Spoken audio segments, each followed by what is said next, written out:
Good afternoon, everybody. Hope everybody's having a great day. I'm trying to put together at the last second a live stream. No, don't smash the like button. I don't want nobody here. I was going to take the evening off, but hey, I'm more than happy to jump on and talk for a little bit. Frank's going to come on, smile. He's somewhere taking a nap right now. Supposed to be working, but he's out there. Who do we got first in chat? Frank. First in chat, and Frank hit the like button. That's cool. Smile. I'm glad you're here. Hopefully some people show up. It could get out of control and get ugly. So a disclaimer, everything I'm telling you is not financial advice unless it's for grass cutting. Then it is advice because I say if it works for me in grass cutting, snow plowing, it's going to work for you too. So I got a beeping going on in the background. My computer restarted. Woke me up in the middle of the night with this Discord. It keeps beeping every once in a while. I can't figure out how to get the Discord to shut off. I'm not going to mess with it right now. So we're going to have a couple beeps every couple seconds. I'll be sorry for that. So we're going to jump on real quick. Hopefully some of them guys come over that want to talk about mining. I'll be more than happy to answer them out. If not, I'm sorry, Smiles. It's going to keep beeping because if I start messing with the computer, my wife's going to come in and start yelling at me. We're going to get cut off the stream, and then I'll lose my huge audience over here. So I'm going to have to deal with that, and I'm sorry. What are we going to talk about? Oh, bad neighbors. Okay, we're going to talk about bad neighbors. Some people might get offended by what I'm saying. I hope you don't. I'm going to tell you how to do it. Don't put up with it. What you should do. There's not many people on the channel in regards to grass cutters that talk about bad neighbors. But if you're in a smaller area where the houses are on top of each other, you're pretty much going to have to deal with a bad neighbor here and there. So what I do for a bad neighbor situation is I try to nip them in the butt instantly. If they come out and they're giving you dirty looks, and just keep doing what you're doing, wave to them, and eventually they're going to approach you. They might say, "You're shooting grass in my yard. You're coming too early. You make too much noise. You come too late." So the basic and the best way to approach these people is just let them talk, and when they're done talking, say right back to them. If they're yelling at you and they're not being, reasonable talking to you, just say, "Are you finished?" That's the first thing you ask them. Are you finished?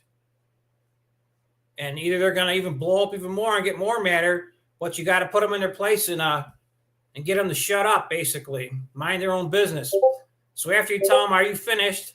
and they give you even more of a dirty look or want to punch you out, it doesn't matter if it's a male or female. It's the same for both. The next question is, or I should say the next statement you make to them is you say, "You are not very neighborly. What seems to be the problem?" And they'll explain to you what the problem is. They're not going to tell you that they're fighting with the person you're at, but because you're there to do a service that you were hired to do, they're going to say to you that they think you're there to, aggravate them, piss them off, I should say, not in a nice way, but they're going to make you part of this feud between the neighbors, and you have nothing to do with it. So you ask them if they're done, tell them they're not very neighborly, see what else they got to say, and when you're done, you say, "Sir, ma'am, all I want to say is I'm hired to cut the grass here. I have no time to talk to you. I don't want to talk to you anymore. If you want to wave to me, I'll wave to you. And whenever you see him, you always got to wave to him. You got to kill him with your kindness, and you got to pretty much tell him, hey, don't talk to me. I'm not part of the problem. I'm just here to do my work. You don't pay me. I don't want to hear your mouth, and I'm not going to hear your mouth. and you walk away. And hopefully they get the picture, but they're probably not going to get the picture, because if you won the battle talking to them, they're going to still be mad. So it said, my guy let me for leaving a little grass in the gutter. I said, please, please.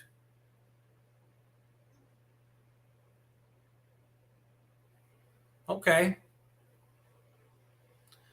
I'm not sure if you're talking about your grass cutting service or you cut the grass on the neighbor's yard, but I try to make it right. I don't go there. I don't go on their property. I don't shoot grass on their property. People are crazy in regards to grass clippings or leaves.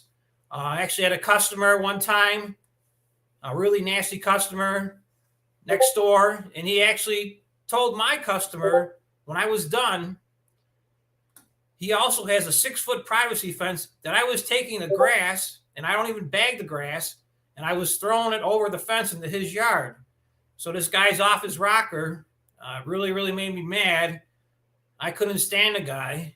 And to make the story short, whenever I said the guy or saw him, I don't know what his name was, but I always call him, hey, Popeye. So.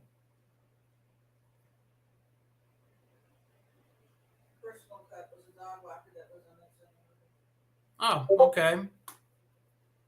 That's cool. So basically, what the bad neighbor story is, you gotta nip it in the butt instantly, because if not, it's going to get worse and worse and worse. And I hate to say it, if they keep hounding you, pestering you, causing an issue, it wouldn't be too cool. But I've even considered calling the police, not the 911 number, but the private number to the station, ask for a cop car to come down and actually try to calm these people down, because some people are out of control. They want to control you. Also, that customer I was telling you about with the grass, it was pretty funny. Years ago, I still got these people as customers. I used to use a walk-behind blower. It had a gasoline engine on it. It was pretty loud. It was very powerful. It was made by Little Wonder. Billy Goat also makes them. They're old school, real heavy duty. They do a great job, but they're way too heavy to do. So he came out to me one time, same guy I tried correcting, and it really didn't work. And he was yelling at me. He said, you better stop using that jet engine to blow all the grass in my yard. And trust me, I don't want no problem from nobody. I just want to go there, do what I got to do, and get out of there and get paid and go on to the next house. We'll jump on the snow plowing subject. In my area, it's probably the same in most areas.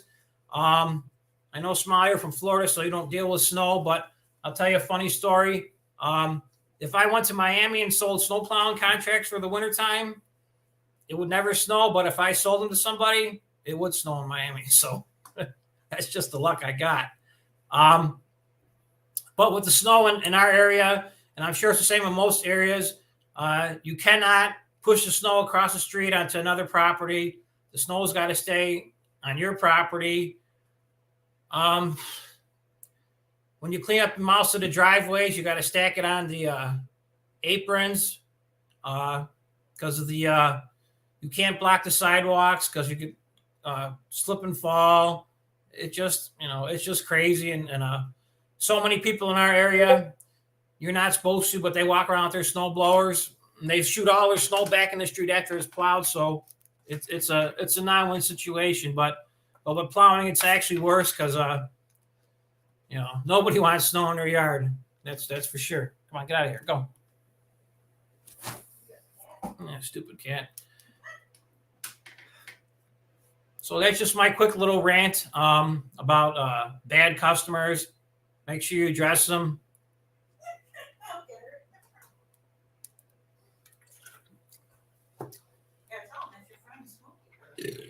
Excuse me. This damn beeping. But anyways, Smile. Nobody wants to learn. Nobody wants to show up. That's okay, though. I'll make money cutting grass, or I'll do something else. You name it, I did it. Smile, you got any questions on mining or anything? I'll jump on this for a second because I pretty much we got Frank coming on.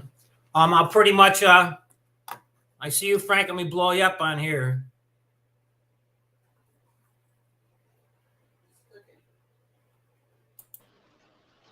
There he is. There's the man of the hour.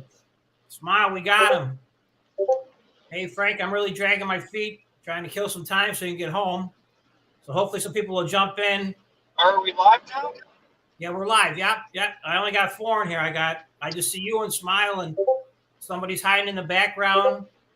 I got an annoying beep from this Discord. I can't figure out how to shut it off.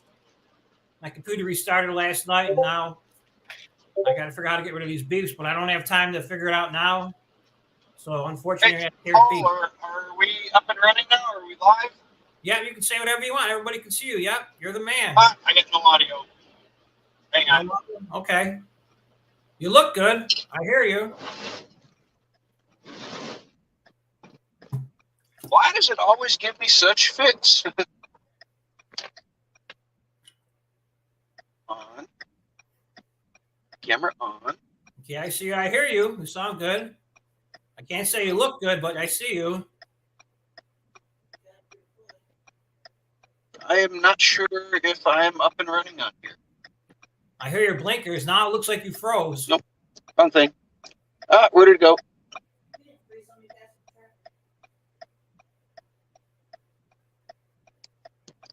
Yeah, I'm on here now. Yep, you look good. I see you. Yep. You even got like a gun sticker on your window or something. No guns, it looks like? Or is that lot lizards? I see you. You look good. I see your fingers moving.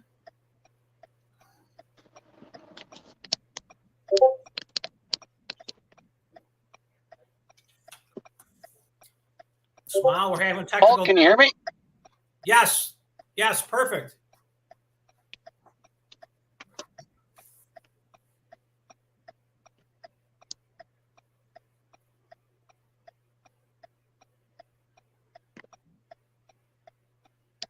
I see you. Can you see me? That's the question. Now I lost you. You're back. What did we do differently yesterday? Because I don't have any.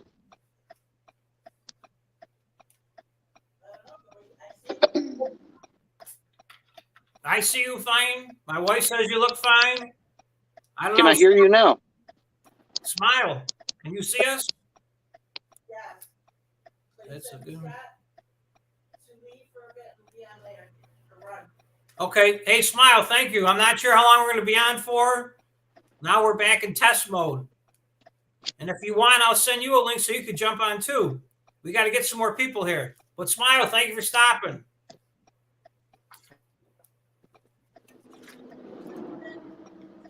Hey, Paul, can you hear me? Yes. Can I get a thumbs up if you can hear me? Because I can't hear anything. Oh, what the? Hey, let me jump on. Let me pull the Bluetooth, see if maybe I can get it on there.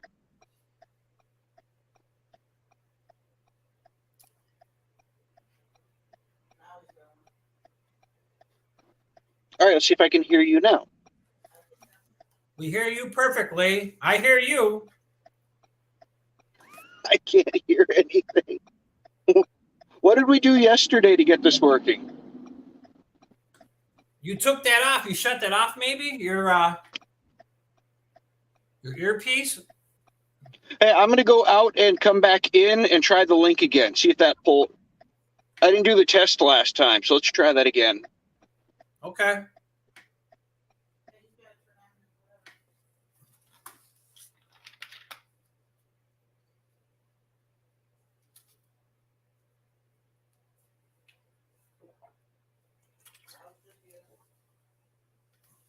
It's what?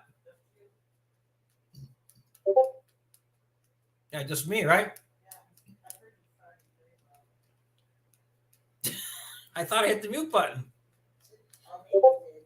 Yeah, I did.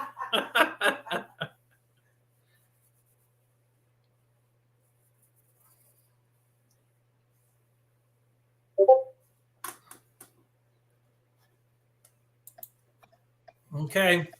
And how about now? I hear you good. Yep. I hear you. Why can I not hear? Why can't I hear anything? That's the... Yeah, unfortunately, Oh, it's just there we go. I can hear you now. perfect. Unfortunately, it's just me and you. Nobody's showing up yet. So Really? I don't know if anybody likes us anymore. Maybe they don't like me. It's okay. And crypto mining, it's a good passive way to make money. I don't see why people aren't jumping at it. Yeah, I don't know if I could show. I got a bunch of little things in the background, windows to click, but I don't know if I could click on them or not.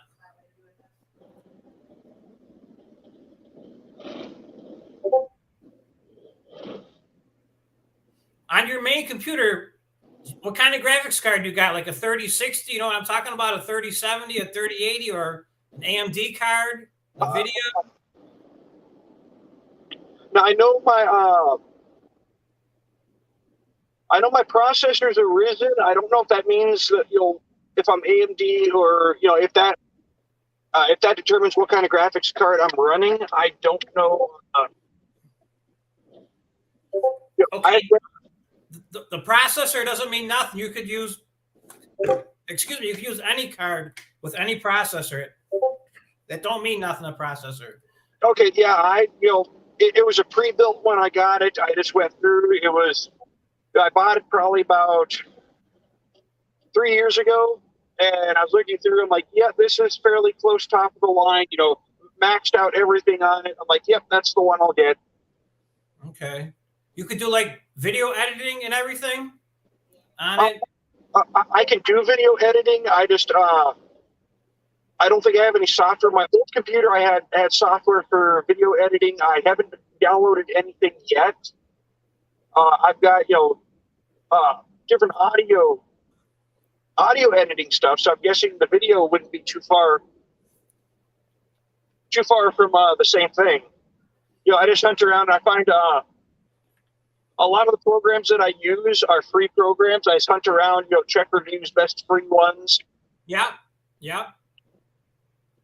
Okay, so I'll give you a quick crash course on it. There's AMD, which a lot of people don't like AMD, but they're very good. And there's NVIDIA. Everybody wants NVIDIA. Both cards were pretty much almost impossible to get unless you paid scalper prices, and the scalper prices were like double, sometimes triple. So your processor is your processor. When you talk about a processor, that's your CPU. Some people do CPU mining. CPU mining is not very profitable. If you want to make less than 50 cents or $1 a day, it's not even worth it. So if you do not have a graphics card such as AMD or NVIDIA, which I'll explain them to you in a minute, you're not going to make much money.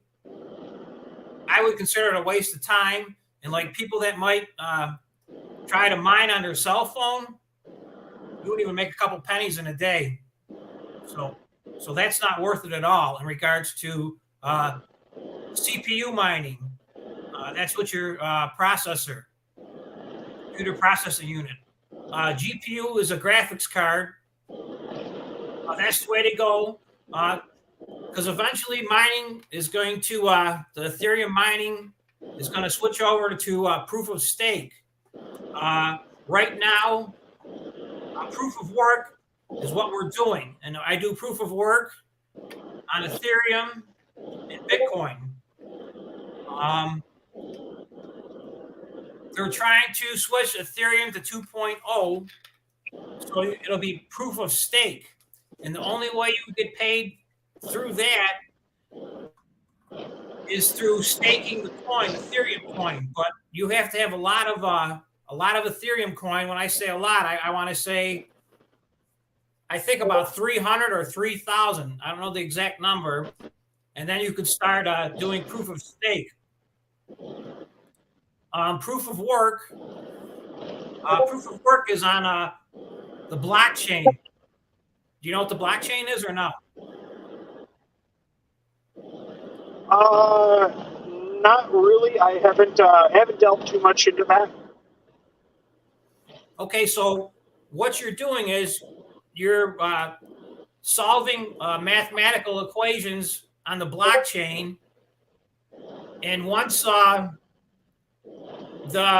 blockchain that you're mining to, or I should say solving problems for, once that particular transaction goes through the blockchain is a way that it shows that you bought 2 Bitcoins or you bought 5,000 BAT tokens. That's like your receipt, and that makes it legit, so that you know that you could research all those numbers on there and you could find out who did that transaction in regards to you bought 5,000 coins of, just say, Cardano on Coinbase, and you could research that on the blockchain, that number, and you could see that Coinbase gave you that 5,000 tokens in your account. So that makes it legitimate.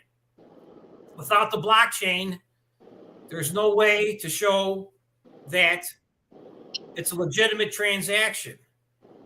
So now with proof of stake, I'm not sure how proof of stake is going to work, but proof of stake is going to save Ethereum when it gets to 2.0.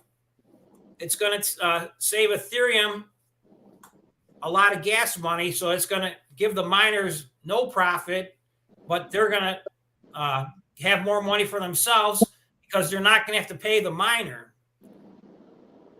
So when you get your mining set up to mine, because what you could do, let's say, I don't want to overwhelm you and confuse you, but what you could do, the best thing I could recommend is when you get home, you know, where you got some free time, go to it's called Nice Hash, NICEHASE or SH, Nice Hash, NICEHASH. It's totally free.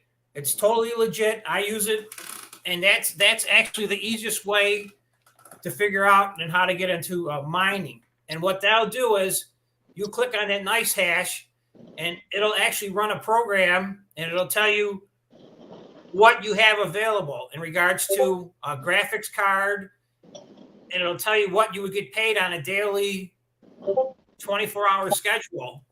And if you wanted to, you could sign up with them. It's super easy. They're totally 100% legit. I use them for a year and a half now. Never had a problem.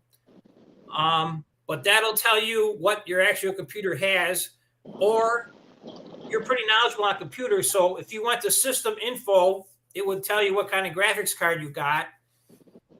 And you can look it up on another program, which I shouldn't say program, but a search engine. It's called What to Mine, MINE. And that'll tell you every single card that's out there, what it pays, you know, per 24 hours. But Nice Hash is the way to go in regards to starting out. And what Nice Hash does is they're a third-party customer. They take your power from your computer, and they sell it to a third party that buys it to do mining. So say you got a lot of cash. I don't know what a lot of cash is. We'll say $1 million, and you want to get into crypto mining, but you don't want to buy all the equipment.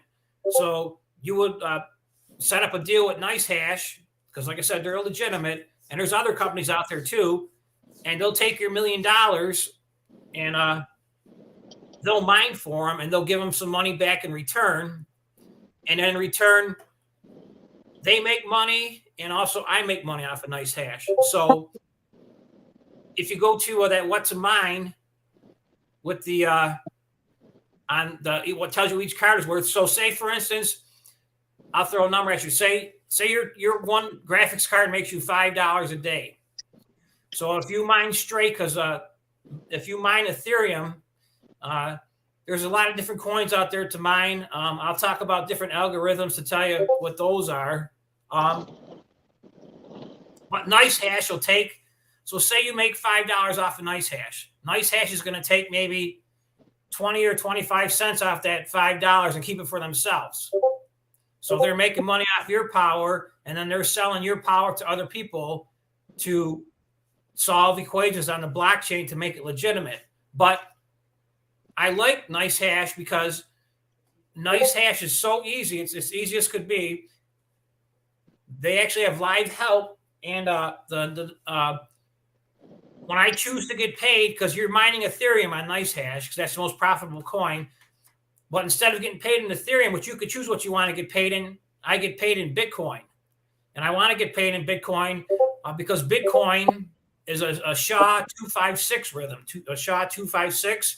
And that is only specific for Bitcoin, Litecoin, and Dogecoin. That rhythm, I should say, the SHA-256 uses.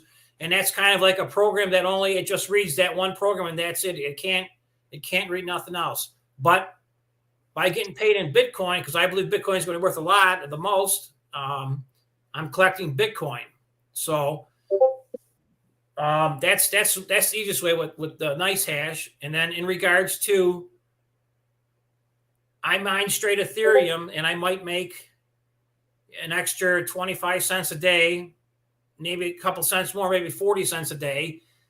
And I use a program. It's called Hive, HIVEOS, Hive OS. And then what you do is you go on Hive OS, you make an account, you got to make a wallet, or if you got a wallet, like say MetaMask, or you could actually mine it to Coinbase if you've got a Coinbase wallet. That's what I do. And so you would go to Hive OS, and I mine straight Ethereum, and off that straight Ethereum, they send it once you get paid, because you only get paid like when you get to a certain level, like 10% of a coin, they'll pay you. And then that money goes to Simple Mining. On Simple Mining, I should say not Simple Mining, but Simple Mining is another program besides. Simple Mining is another program that you could use to mine to besides Hive OS. If you want to go inside, go ahead. I'll just hang out, wait for you to come back. What's that? I said, if you want to go inside, go ahead. I'll wait for you. You don't have to. Oh, I'm not at home right now. I just pulled up to our tower here. Some of my automated systems I got to pull up here so they'll upload to the network. Oh. So I was waiting on uploads to go through. Okay. So go ahead. Hey, Pika. Pika's on here. You see hey, Frank? Go ahead, Frank. So are Nice Hash and Hive OS, are they doing the same job? Is it, pick one or the other? Yes. Yeah, I was jotting down some notes there when I got here on different things to check on. Okay. The Nice Hash is the most easiest way to get your foot in the door to figure it out. Okay. The other one, Hive OS, Simple Mining. You got a pen and paper? Write this down if you can. Write down F, like the letter Frank, F, number 2, F2, pull, P-O-O-L, F2 pull with an S, F2 pulls. F2 pulls will take you to a website that's going to give you like all the people that you could mine by yourself to, and it'll tell you how much people are on there actually mining in regards to how much power it's got. It's something that you could understand because you're pretty knowledgeable in electronics, and it'll show you like the most people are on the top. They're in China, and it'll show you like you could pick whatever pool you want. And the more people that have, the more hash power on there. Now we're talking large numbers of mega hash, because I guess mega hash turns into a giga hash. Then I don't know what comes after giga hash, but they got a lot of power. So the more power you have, the faster you could solve a blockchain. So everybody is competing for the blockchain, to solve the blockchain. Because if you solve the Ethereum blockchain, okay, because everybody is competing for that one thing, and there's going to be all the different pools are fighting on there. And so sooner or later, one person is going to solve it. They're going to solve that one particular blockchain that you're working on, which is an individual number. So everybody's working on that. And whoever solves it, whatever pool you're on, it doesn't matter what pool it is, they're going to get a reward. Now because we don't have enough power to solve the blockchains, you don't get the reward, but they'll give like an extra 2 or 3 Ethereum coins to whoever solved that block. And that's how they pay you. So whoever solves that block, that whatever pool you're on, the F2 pools, they're going to get that extra reward. And it might be, $3,000, $6,000. It's all figured out, and they're making extra money. So say NiceHash solves that block. NiceHash is going to pay you your normal $5 a day for your card. They're not going to tip you because none of them tip you. That company that actually has everybody come together under them, they're going to keep the profits for themselves. So that's how they stay alive in regards to, that's how they stay alive in regards to making money for themselves. So you still following me or not? Yeah, I'm still following you. Okay, so tell me what you're thinking. Well, I'm looking. It sounds like NiceHash would be the easiest one. Like you said, the easiest one to get the foot in the door. The big thing is, so right now for crypto, I just have a BlockFi wallet. So I would have to see if BlockFi would be, if that's a wallet that'd be available for receiving payment, receiving rewards.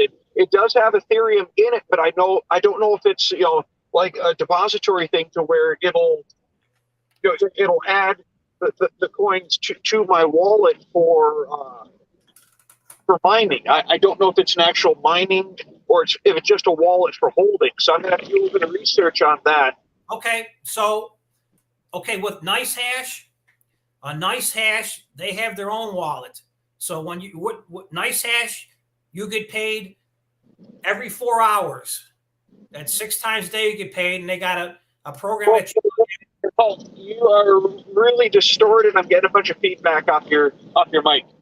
I don't know if it's you or me. Okay, maybe it's me.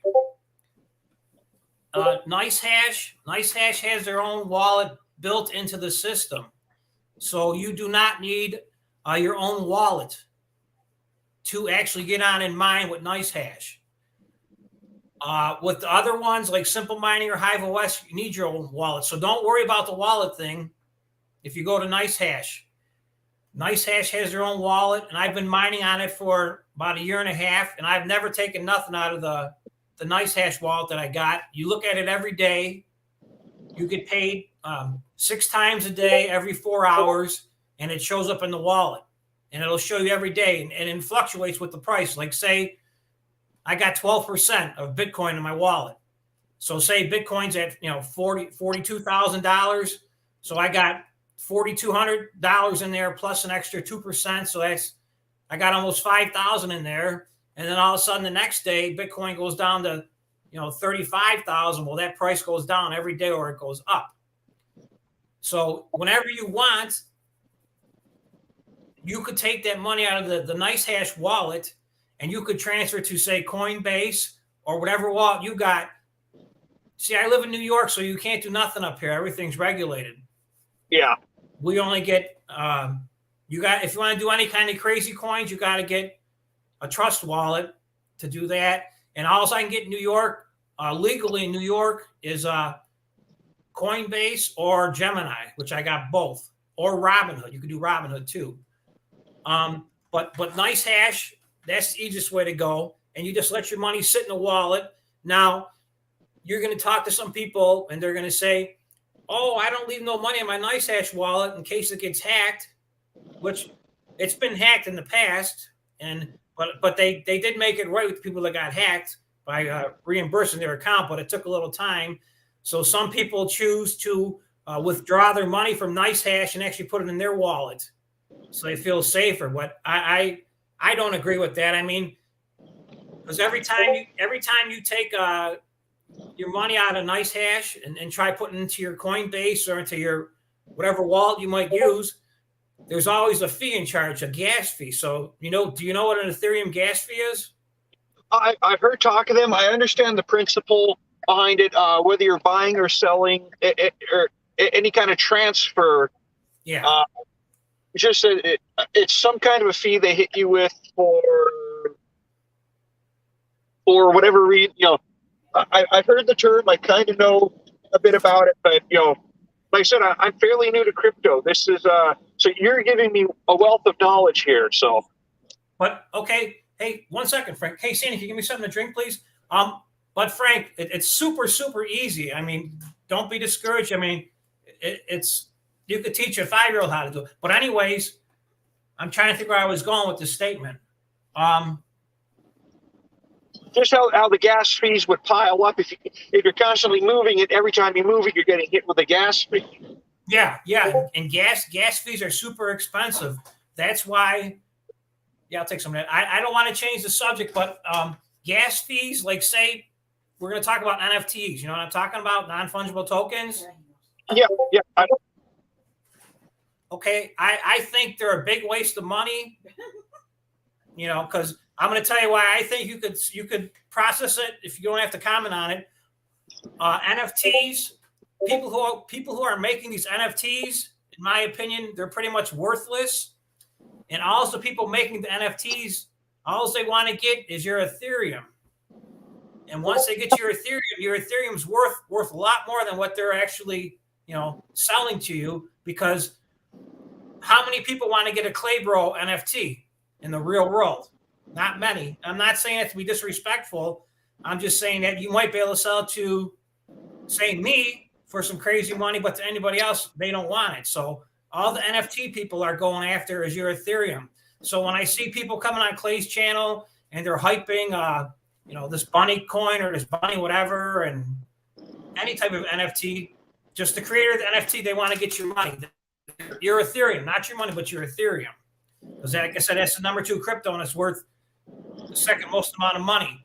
And people don't want to take Bitcoin because Bitcoin is so expensive. You got to move fractions of it to it's too inconvenient, I should say, because how expensive it is. So that's why they want your Ethereum, because at $3,000 a coin. When I got into crypto, Ethereum was like $1,100, a little under $1,100, and I wish I would have gotten in sooner. So, but that's what the NFTs are, in my opinion. So, like we're going to talk about staying on the gas fees for a minute. The gas fees, like say, I got Sheeb because I got it through Gemini because I'm not going to pay crazy gas fees. Because what happens is, I tried getting what did we try to get on that one? No, we got scammed on it. Satana. Oh, okay. So I tried getting Satana, and Satana, they got they want the gas fee that kills you. So say, and then like the Shinja, I don't know about if you heard of Shinja. I don't go for none of them coins because you got to transfer over your Ethereum to buy it. So say with the gas fee, say if you want to buy $300 worth of a coin that might do something just to be in the game. Well, by the time you take your $300, convert it over through the gas fees, it's only probably worth maybe $160, maybe $140. So I'm not going to pay you the crazy gas fees, but that's how the miners make their money, off the gas fees. So I'm not going to, take $300 and put in $140, which might be a big mistake not to do. But I'd rather just, wait for the coin to go up. That's just my opinion, though. So Now, do the prices of gas fees, do they fluctuate? Yes. See, that's an important thing to note because, that's, you look back to the days of the regular market where everything was based on, we had paid commissions on every transaction. So if you time your gas fees and watch for the gas fees to drop and, sit there and build up a large amount, and then when the gas fees get lower, that'd be the time to move it. So yeah, I can see how the gas fees would work and how to work around them a little bit if I'm understanding them correctly. Yes, and you can answer this one. This is from Pika Power. She says, "I want a Claybro NFT." What's your thoughts on that, Frank? I would, if it was so, because there are people in the I think Crypto Rocketeer makes NFTs and he's making them for Clay and everything. If he was putting together an NFT that he's not looking for people to donate, he's not Ethereum farming for everyone, but making NFTs just kind of like the I own AMC NFT that was put out for AMC shareholders. If it's something like that, I would totally. I think it'd be cool to have one, but I don't see you hear about people going out and buying NFTs for like three Ethereum, 4 Ethereum. It's like, really, unless it's attached to the deed for 40 acres of land up in the Appalachian Mountains with a cabin next to a lake, I'm not paying that kind of money for an NFT. I mean, it's. I agree. I'm not saying nothing against Clay or anything, but I agree. If it has no value, it's cool to have, but when it comes time to sell it, you might not get nothing for it. But anyways, to go back to the Ethereum gas fees, they do fluctuate, but they don't fluctuate much. You could choose with the Ethereum gas fees, you could choose to get it done in like 5 minutes. You pay, say $60. You want to get it done in 1 to 5 minutes, you pay $80. If you want to get it done in under a minute, you pay like $100. I'm just throwing some generic numbers out there. And if you want to get it done instantly, you might pay $150. But if you're trading big time, like say you want to buy, an Ethereum, you want to buy 1,000 Ethereums at a super good price, well, you'll pay that, $100 to do that transaction instantly because you want to get that Ethereum at that exact price so you could possibly make the most profits. But the gas fees, they fluctuate every minute, actually. You'll see as you research more and more, but they're not cheap. And that's why they're trying to switch over to proof of stake. And like I said, by doing proof of stake, Ethereum's going to keep all that gas money. The fees are going to be lower. So theoretically, there'll be more action on the coin, but the miners aren't going to make the money. So that's what the miners are mad about, not making no money off the proof of stake. So in regards to that, I got some Ethereum. I don't got a lot of Ethereum. I mine it. I just hold on to it. Same with my Bitcoin. I don't sell them. And someday Ethereum is going to be killed by somebody else, like say Solana. They're doing pretty good. So I'm actually scared to hold on to my Ethereum forever because someday it's going to eventually come down in price. So Peak of Power, you still here? But anyways, with the Ethereum, the gas fees, you got to understand that, and what the blockchain represents is solving the equations to make it legit. Yeah, well, there is a lot of cost to mining too. Like let's say,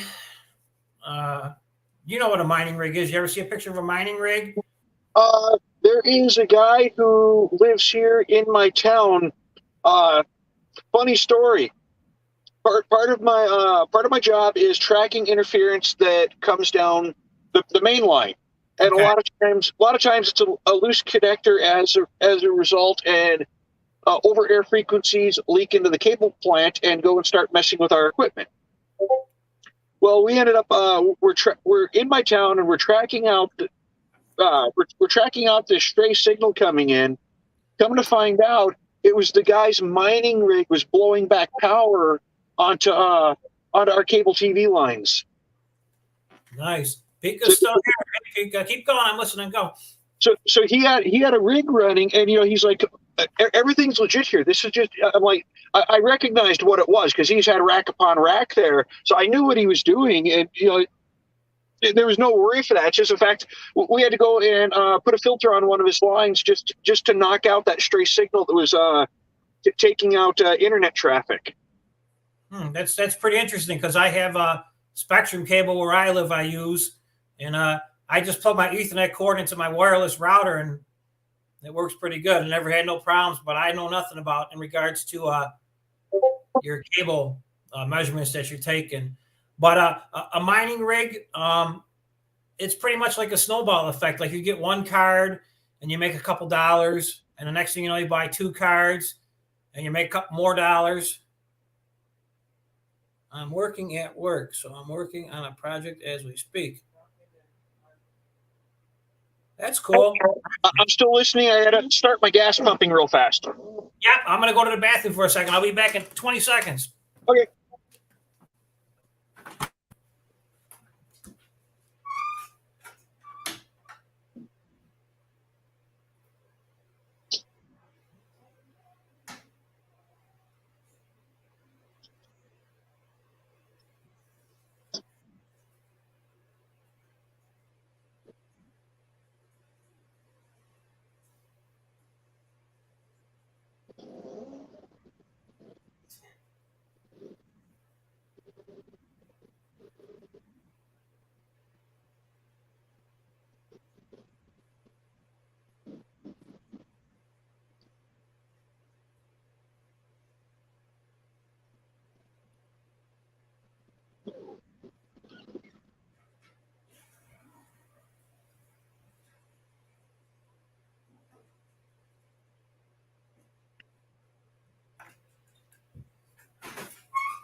Okay, I'm back. I am back also. I was kind of peeking over. I didn't know how the chat worked out here, so I saw the chat thing. So I'm like, oh, let me look over there and Excellent. We're here. Okay, so Frank, I'll tell you this, and I'll tell you again when Pika comes back on. In regards to mining, don't go too crazy, because right now there's not much money in mining. And when Ethereum takes over and goes to 2.0 with the proof of stake, there's going to be so much people that are going to jump ship onto a different coin, such as a Raven coin or Flux. I don't know if you've heard of those coins. There's a bunch of them. But, okay, you're back, Pika. Okay, I told Frank, I'm going to say it again. If you're thinking about mining, I would wait. Don't jump in on it. If you got a graphics card at home or two, go ahead with that nice hash and check it out, see what they do.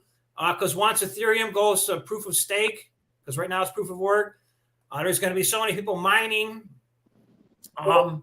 that we're not sure where their hash power. When I say hash power, that's everybody in that one particular pool, where they're going to take all and mine next, what coin they're going to jump on. And that's going to cause a huge price.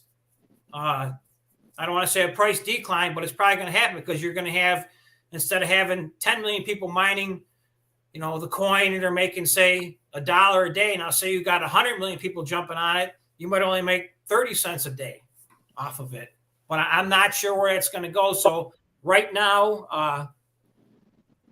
all the prices are low. I'll talk about prices in a second in regards to what the cards pay. Because my mining rig that I got AMD and NVIDIA. I have 15 cards, 1.5 total. And that's not a lot, really. No. Really? I wish I would have had a lot more, but unfortunately, with the higher prices, it's just it's too hard. And not now, I can't do it, but we'll go live another time, and I'll show you what I got in my little mining rig set up. I got 3 of them. But anyways, there's just too much. I'll wait for you to come back. Go ahead. Yep.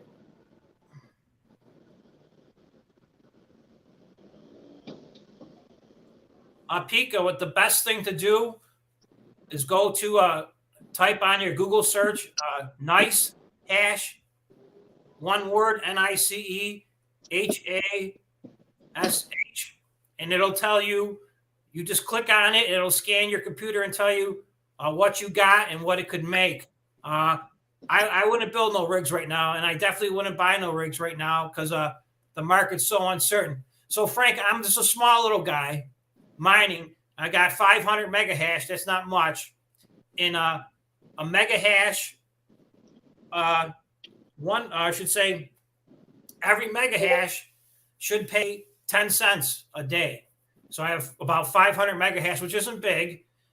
500 mega hash should pay you $50 a day on a good day.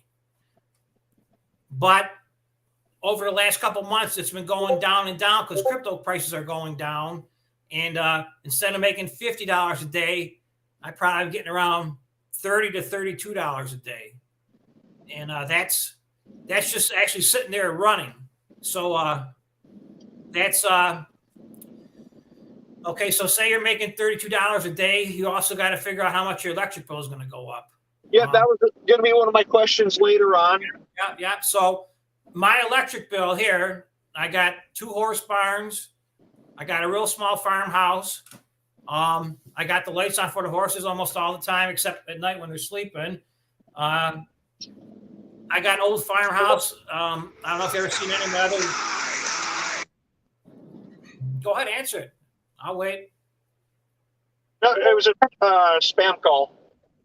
I like spam calls. Your car warranty is probably expiring.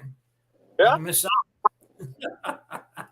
But anyways, so my electric bill, just off my small little setup, I use about 1,500 watts. So my electric bill went up $200 a month.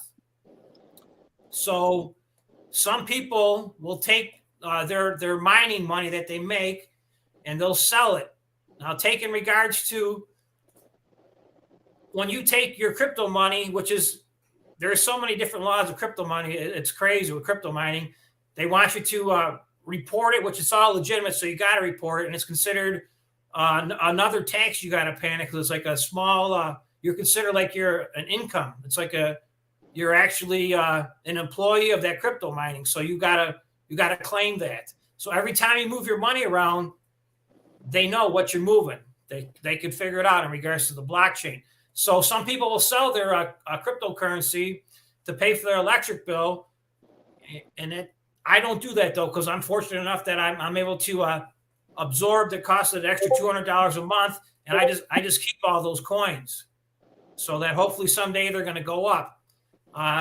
Now, if you ever catch Clay, he'll talk about that. He mines Raven coin, which is a speculative move because they might think Raven coin's going to go up higher. But I mine Ethereum because that's the most profitable coin. And as the more you keep researching, when you go on that what to mine and you look at what to mine, it'll tell you exactly, what you would make with that one particular card that you got mining Ethereum or mining Flux. And it'll show you all the way down to, a Raven coin, a couple others. I don't even look at the other coins because they're just so low. I'm not going to spend $1 to make, $1.25. That's the way I look at it. And in regards to, most definitely, they won't give me a car warranty with my car. It's got too many miles on it now. I keep all my coin because the way I look at it. Go ahead. I'll wait for you. Go ahead. Oh, no, I'm good. I was doing my shutdown for the evening. Nice. Okay, but anyways, I keep my coins. I don't sell them because this is how I got into all this big mess I'm in between crypto, mining, and AMC stock. Real fast, I'm not sure if you want to hang out for a minute or two. If you got to go, it's fine if you got to go. I started buying crypto, and then for a while, Bitcoin was on fire, and I had it through Robinhood, so I would flip it, and I would make anywhere from, say, $20 to $30 a day flipping a coin, and all of a sudden, it's been sideways for a long time. So I was watching crypto mining videos, so I started buying some mining equipment, and next thing you know, it started snowballing and getting bigger and bigger, and I was making money on that, and now the crypto's been pretty flat for a while, sideways, and mining prices have pretty much cut in half from what I was making. So now that's why I jumped on this AMC bandwagon. Just I'm hoping that I can put the small investment of $1,800 to get 100 shares of AMC, and hopefully it does happen and go up. So that's where I'm at. So maybe in another month or two, I might start mining uranium or something if I could find any. If that's the next move to make money. So that's my thoughts on that. But you got any other questions on that you want to know? Because I could talk about cards. I could talk about different series of cards. I could talk to you guys all night if you wanted to. So. Well, we're at the point. I can go in and start logging, and we can, if you wanted to, we could actually go over some of that stuff right now. Yeah, I'll do whatever you want to do. If you want to hang out, I'll hang out. I got time.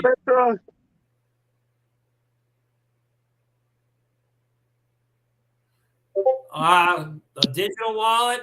I'm not sure what a digital wallet is. Pika, a hard wallet? No, I don't have a hard wallet for like cold storage. No. I use MetaMask. MetaMask for my Ethereum. Coinbase, they give you a wallet. Gemini gives you their own wallet too. So the only actual wallet that I got is MetaMask. There's a bunch of wallets out there. If you're mining Ethereum, I'd go with the MetaMask wallet. And if you're going to do nice hash, if you're interested in about picking or at least trying to figure it out a little bit with the mining, nice hash is the way to go. Nice hash got their own wallet, and then you just keep it there. Oh no, not the Clamco sticker. I'm going to get you a real sticker of a biker. A clean shaven biker with a tuxedo on, driving his Harley. Yeah. So, anyways, Pika, I would keep that nice hash is the most easiest way if you want to research it. If you're thinking about it, I wouldn't go too crazy because the cards they're really down in price. But at least the cards still have some value. When I say cards, I'm talking about the GPU cards, such as a RX series. I got to talk about gigabytes too, just so we're on the same page. Remind me.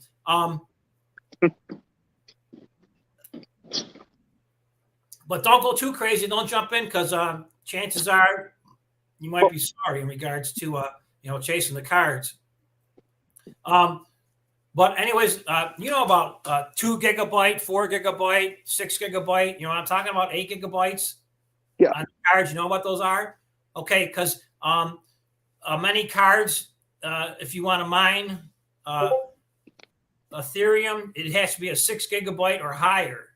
So if you got like a 4 gigabyte, you can't mine Ethereum, but you can mine Ethereum Classic, which isn't worth as much in other coins. So myself personally, I would not buy any card that was not 8 gigabytes or higher.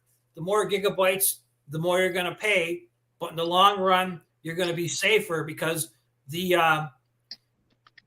higher the gigabytes, the next coin, that's what they have like a bigger program that you're trying to solve, like a bigger mathematical equation. So that's why you need more gigabytes so that file will be able to run. So that's why you can't take a 4 gigabyte card and mine Ethereum because the file won't fit in there. So that's another thing to consider.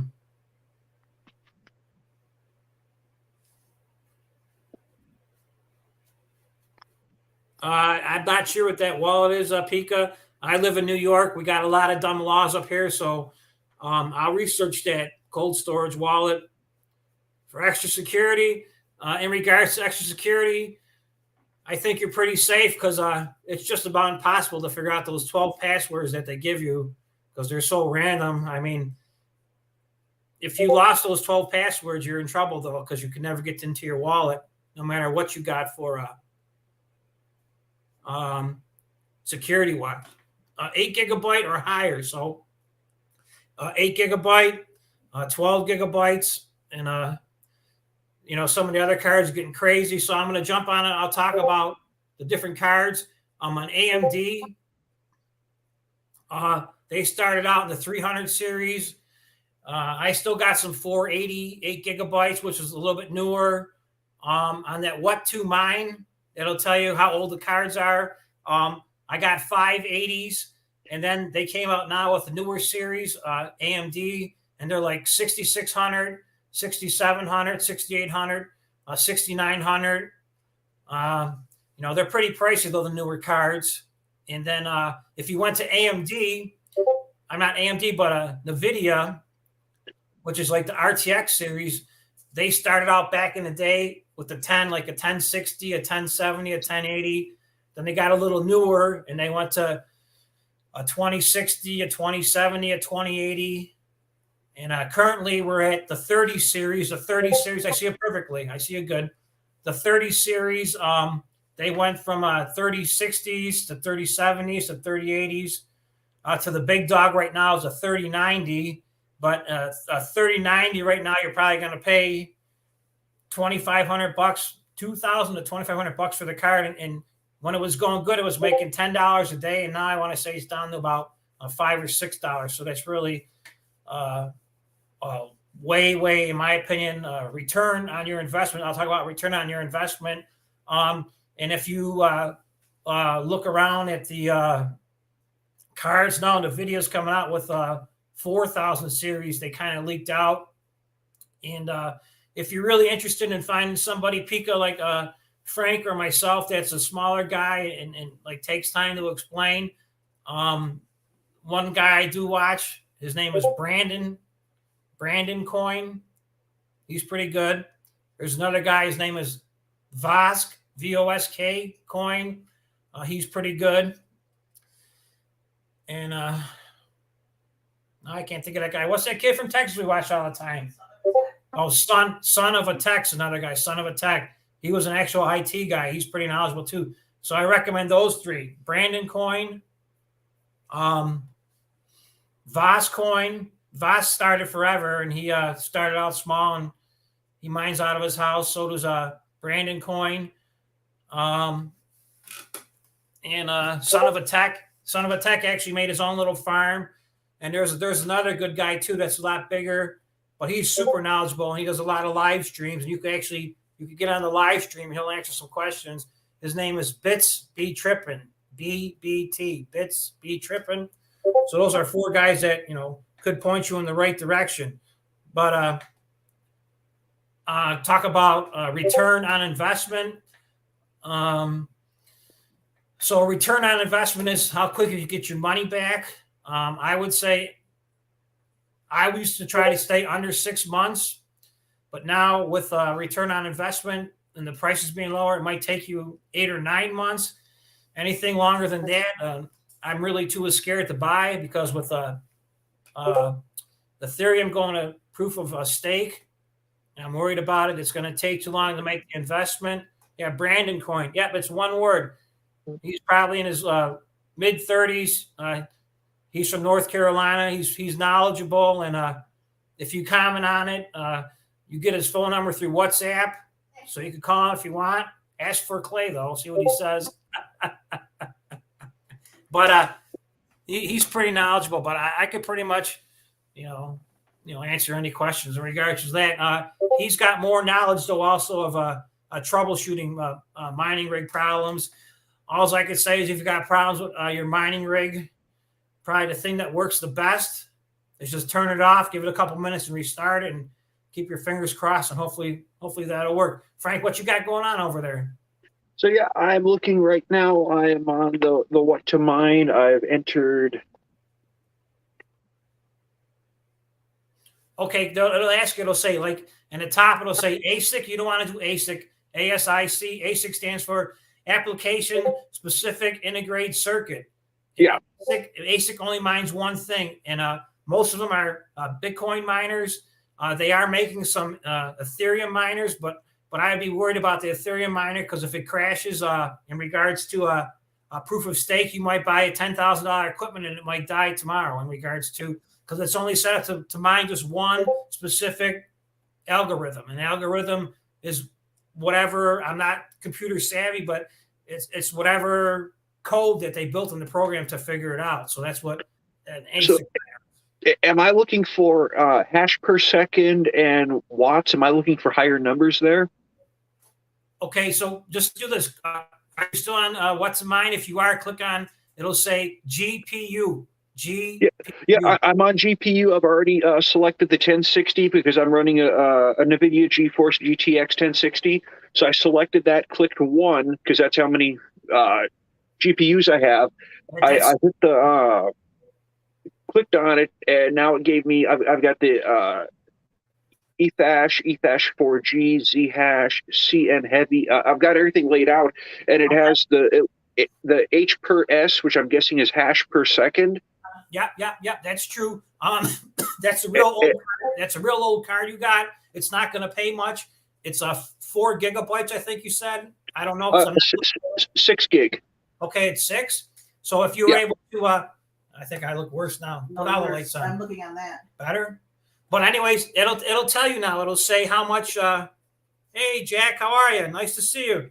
Welcome to the stream. Okay, so you're looking at 1060. What's it say it pays? It'll tell you. If you look over to the side, go down a little bit, it'll say you should make 62 cents maybe a day. I really got to get our laptop started so I can look at what he's looking at, because I can't jump back and forth. Okay, so would I be looking at the? Go to what's in mine? Yeah. Yeah, I'm looking at it right now. It's just got block time, last block reward, rev dollar profit. Yep. You want to look. You want to look at your profit for the day. It'll tell you it's not going to be much. That's an older card. Would that be the rev dollar profit though? I'm blowing up on my laptop. Give me a second to look at it, but I'm listening. I'm going to drop my bibs real quick. Keep your boots on today too, please.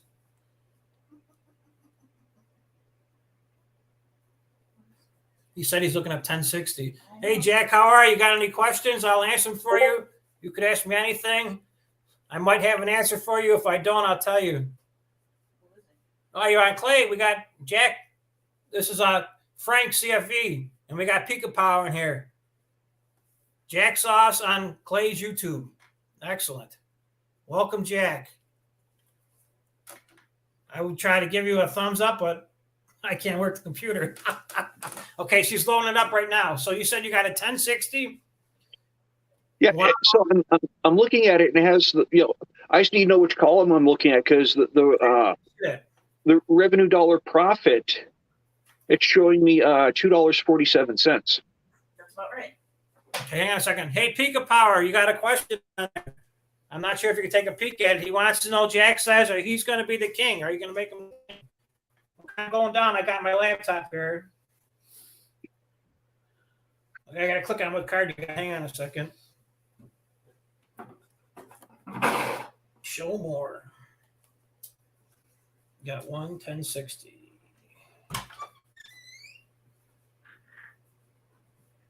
Hang on a second, Frank. I'm loading this up right now. Yeah, it's funny, when I opened it, it already had the 480 selected with 3. I'm like, yeah, that's not new. That's just a generic entry point. So let me see what I got here. Okay.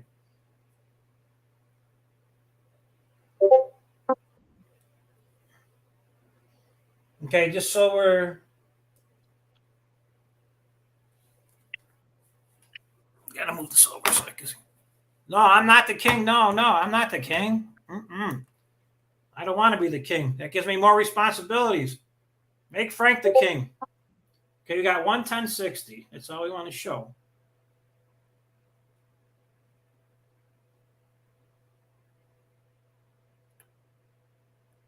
Okay, did you hit the calculate button? I hit the calculate button. Let me see what we got here.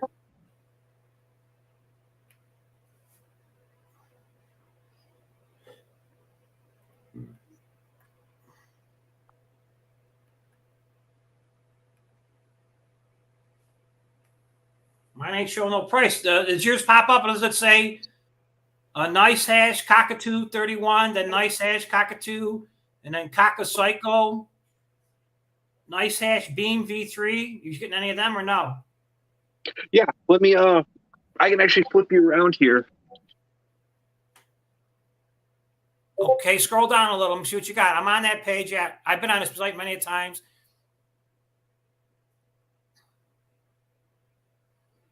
Okay, let me see. Go to the left a little bit so I can look to the left side. Left, your other left. Hold on now. I ain't got that little thing on there. Okay, we're going to let me jump on this other one now.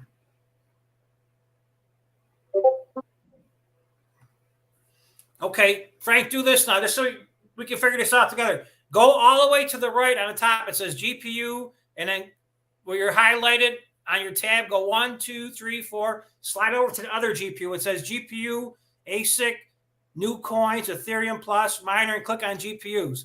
Okay, so perfect. We're on the same one now.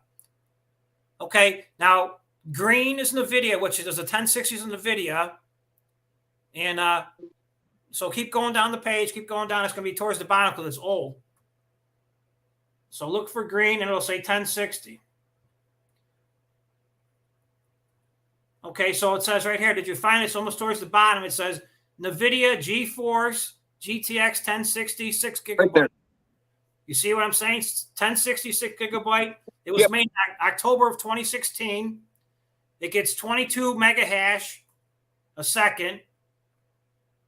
87. If you mine, it'll 87 cents is what you would make a day off of. You see what I'm saying? 87 cents.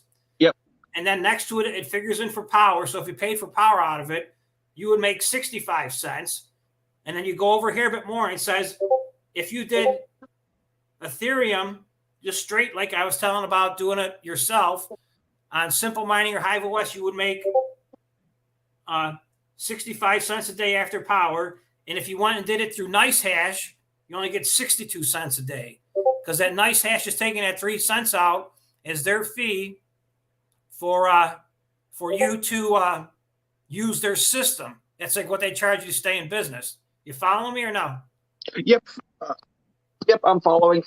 Okay, so now, for instance, go up a little bit on that same page, and look, it'll be highlighted in red, and it'll say, couple up from yours, it'll say Radeon RX 580 8 gigabytes. It's in red. Yes, You see it? I see that. Okay, Yep. so it's 8 gigabytes. It's telling you it was made in April of 2017. That gets 30 mega hash, as where your card would get 23, I think we said, right? 23. So it's got a little more mega hash. So that one will pay you $1.16 a day. And if you run the electricity through it, it would pay 82 cents. And if you scroll over again, it'll tell you if you do it yourself, you get paid 82 cents. If you use Nice Hash, you get 78 cents because they take their cut out of it, which is 4 cents a day. But Nice Hash is so easy, you don't have to screw around. So it's worth paying the 4 cents if you're going to start out. And it says if you did FIR FroPro or ForoPow, FIRO Pow. How do you say that, hon? FreeOPow. You see what I'm saying on the same coin? It says, yep. You still on the 580, it says it'll pay 50 cents a day. You see what I'm saying or no? Yep, I see it. Okay, so that coin right there, it's considered, in my opinion, a speculative coin. So unless you believe in the project, I wouldn't do it. I mean, you could mine it because it'll show you what it's going to pay, but I wouldn't do it because I don't believe in the coin. I have no idea what it is. Is it considered a long shot? Sure, but if you've got a lot of extra computers or something, or I should say GPU cards, that guitar reminds me of the one I had in college. Jack, we'll jump back on it in a second. If you hang on a second, Jack, please. I wouldn't mind that Furrow coin because I don't believe in it. But if you had a lot of extra computers and you want to take a chance, you might want to mine a little bit because it might go crazy in a couple of years and it might go to zero. So I wouldn't do that. I would stick with Ethereum hash. So your one particular card on your one system would make you 87 cents a day. And realistically, it would cost you, because it's on your computer, it would cost you nothing in power, basically. So it's not great money, but it's something if you want to mess around. You know what I'm saying? It's not going to break the bank. You're not going to have no big electric bill. But if you are live streaming on your actual desktop with that card in it, that graphics card, if that's the computer you're going to use to live stream like right now, you'll get a little less hash rate because it's going to send the power to make the video. So instead of getting 87 cents, you might get 80 cents. I'm not saying, or if you play video games on it all night long, you're only going to get, maybe 30 cents because it's going to take that power. And, Jack, we're not a dating site, my friend. We're just here to have fun and answer questions. So anyways, I don't know if you can see the stream real quick. I'll talk to you in a second. He said, what guitar are you talking about? Oh, let me jump over to the stream here. He said, that guitar reminds me of the one I had in college. What guitar, Jack? Hey, Jack, we're here to have fun, please. We're not looking to pick people up, go on dates or anything. Oh, I lost you, Frank. You still see Frank? Oh, you went to his stream. Okay, I see. I got you back.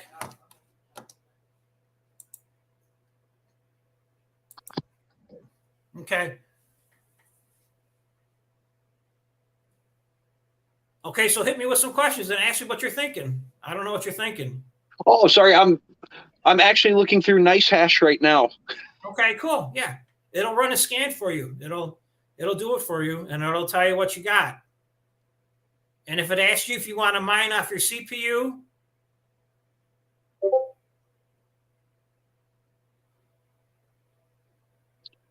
Okay, it'll ask about.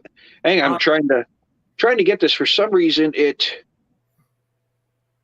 click. There we go. Finally, it wasn't letting me rename it. okay. But if it asks you if you want to mine with your CPU, it'll make a couple extra cents. Just tell it no. It'll just, it'll make your CPU run a little bit harder. The fan will kick on more, and it's not even worth it on your CPU, your computer processor. So you would just go just off the GPU you want to mine. No.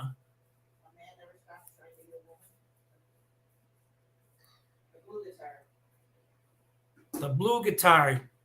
What kind of blue guitar you got behind you? Yeah, the Paul Reed Smith. Okay, I know nothing about guitars except they make a lot of noise. Yeah. You scanning the NiceHash thing? You scanning it then? I'm looking through, trying to. Okay, so Cookies got it.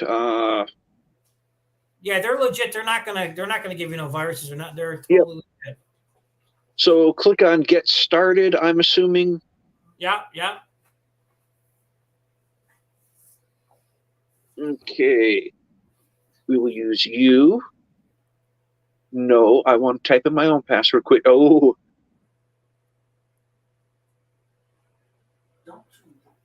No, there. I'm not using your generated password. That is not happening. That's annoying.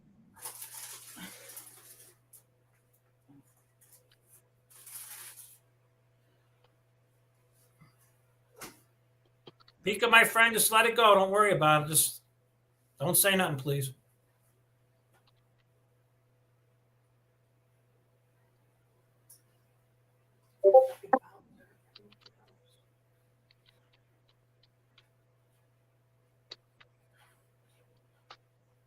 Okay, got that. Confirm, subscribe to blogs. We'll do both of those. Password is good because I make passwords for a living. My password is password. How did you guess? No. I got it. I knew it. All right, what are we on?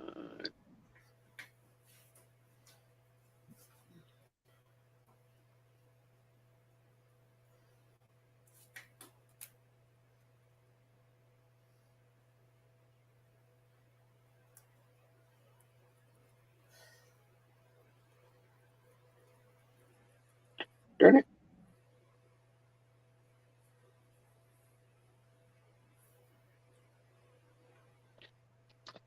I'll add that into my book later. All right, create account. There we go. Check email. All right, I got it. You still there? Yep, everybody's here. Okay. Thank you, Jack, for being nice.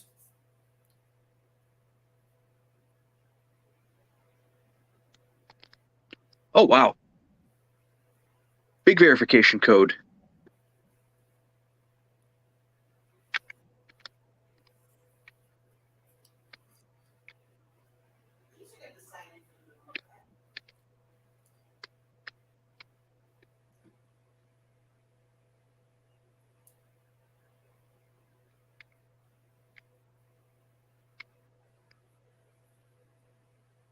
Yes, Pika, thank you. I just want to have fun here. I'm not looking to start no drama or no trouble or anything.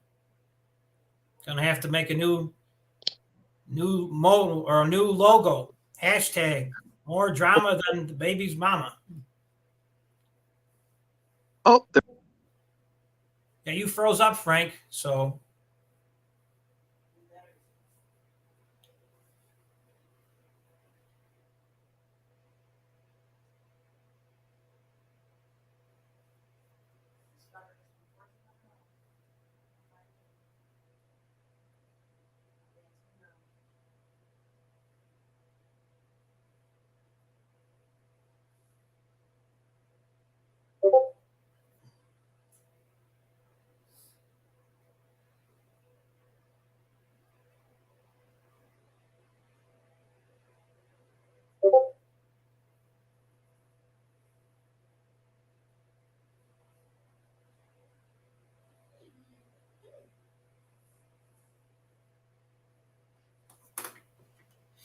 Frank, if you could hear me, you're still froze. Yep, just had to get back over. So, Yeah, perfect. Yeah. so here I would do both of them, right? Mining and wallet. Yeah, you don't want to put in the wallet in there yet because you're going to use their wallet. So go ahead. Yep, just run it. See what it says. It should All find right. that 30 or that 1060 that you got. It'll find it. If that's the card you have. All right. I want to. What's this? Okay, so I'm at. So no rigs connected. Don't have mine. Nice hash mining software. Download miner. Sure, yes. So I'm going to want the nice hash miner or the quick miner. What do you think, hon? I would say the wife's going to research it for a second. But anyways, if you want to interested in buying somebody's GPU card, this is the first place I would go and look and see what, because this is going to change every single day. You're going to look at it and the price of the profits are going to change. It's going to happen. So you want to research that before you would buy a card. And also another thing I didn't point out, when you look across that line, it'll tell you how many watts that particular card takes to run. So yeah, the more watts, the bigger power supply you need. And if you're building a mining rig, there's an 80% rule. So you'd want to keep, say, if you got 1,000-watt power supply, which I recommend using EVGA power supplies. They're a couple dollars more, but they're a lot better off in the long run. I've actually got a couple power supplies. I have older graphics cards laying around because I used to build my own computers. So okay. I've got stuff. I've got spare stuff laying around, and I'm only it's only going to pull 90 watts on the card that I'm using. Oh, that's nothing at all. But I'm saying if you do make a mining rig, and if you were to build a mining rig, I would look at getting a. What's you want to run? Quick miner. Wife says quick miner. Run that one. Okay. But what I do now, I go to another website. It's called Parallel Miners, and I use it's called Parallel Miners. Jack says, I haven't seen you in Clay's videos. Well, I'm usually there every day. I'm usually fighting with Frank to get towards the top. First in chat. Today, I don't know what I was doing. I was doing hay earlier, and then this afternoon, it's pretty nice out here in Buffalo, New York, so I was doing a little chores outside, so I didn't jump on until towards the end. I couldn't get there. You sent her an eggplant. I'm not showing that. So. All right, so I hit the download. It says thank you for downloading Quick Miner. Copy code when setting up Quick Miner. So I'm guessing I have to go. Yeah, let me close a couple windows here just to make it easier. Okay, so I downloaded the miner. Now, where do I set all this up at now?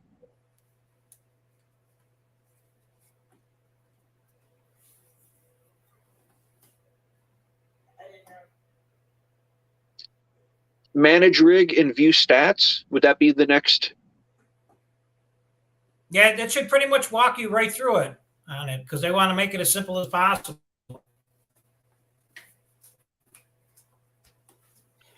Rig tour, mining address, download miner, or add a SIC? No, because SIC is an Asic miner. No. Oh. I already selected that. Come on, download. It should already be downloaded. And let me minimize. I'm not seeing it. Probably on his desktop. You're going to get an icon. The wife said on your desktop to click on that. It should pop up too. Like on your Windows page. Oh, there it is. Yep, I see it. Executable file. There we go. It popped up, but when I was looking at something else. All right, version type. Am I doing stable or release candidate? Stable.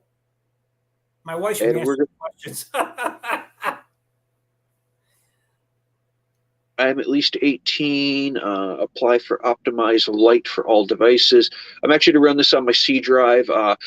Most everything I've got, I run off my D drive because I'm running dual hard drives, but I Mhm. think I'll put this on my C drive. Just there should be plenty of room. But I was Download it.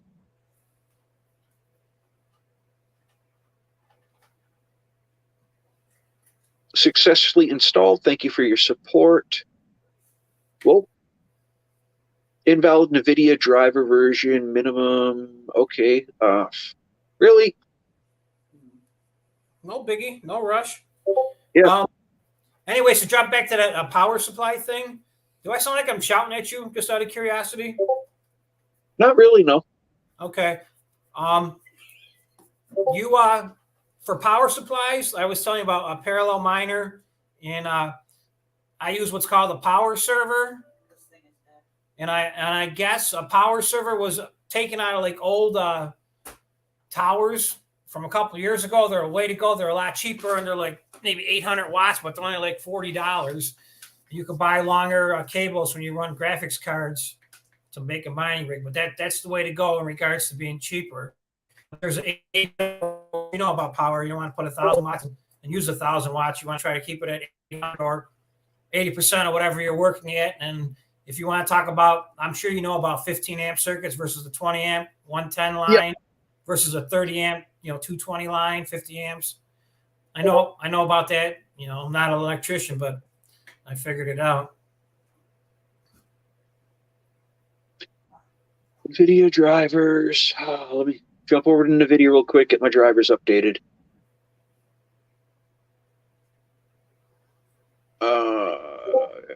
GeForce, no product series. GeForce 10 series, 1060, Windows, game driver, search.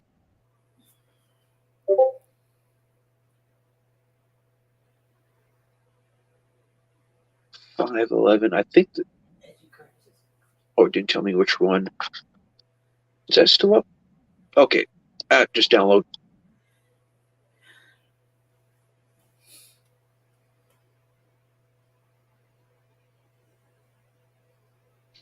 Can't believe that. First thing I go to do, and it's like, oh, you need updated drivers. It's like, really? You're really going to make me go through this right now? Hey, it's okay. Oh, I can't remember. Usually auto updates. I can't remember the last time I actually had to go through and manually update drivers for this thing. Mm-hmm. All I know is it's so simple, the caveman can do it. Yeah. Like the Geico commercial. Yep. We're still here, Pika. I'm not sure what happened.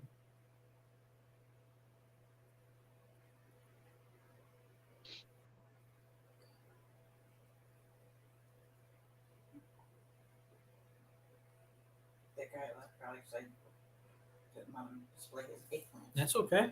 No biggie. It's just used to it.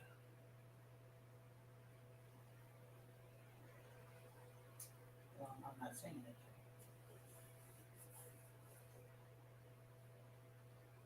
It'll show you that you just got to click on it. I know. No, I did.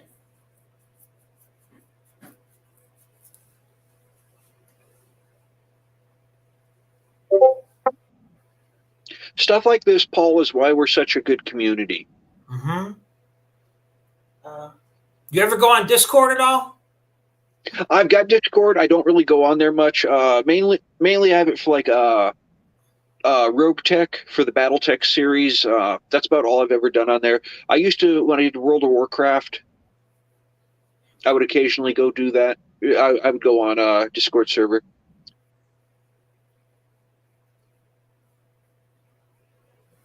I think it was actually, because isn't Rust over there? Yeah, I think it said I needed version 4 something or better. Well, the new version is 5.11.79, so I know the drivers will definitely be good after this. Hell, a lot of my games might run smoother. No, that you might pick up. Check your messages, Frank, on the chat. It might be Wrestler. I don't know. Messing around. He sent an eggplant, so I blocked it. I didn't pick him off or nothing, but I'm not going to play those games. I'm sorry. I'm here to learn or teach or learn. Yeah, I didn't see eggplants out here. So are we up on YouTube right now? Yeah, we're still live. Yeah, my wife's blocked the eggplant one. So Oh, if you're here, Jack, and messing around, having fun, that's cool. But I don't want to start no trouble. And then he took back out. And it keeps going from 2 to 3 to 2 to 3.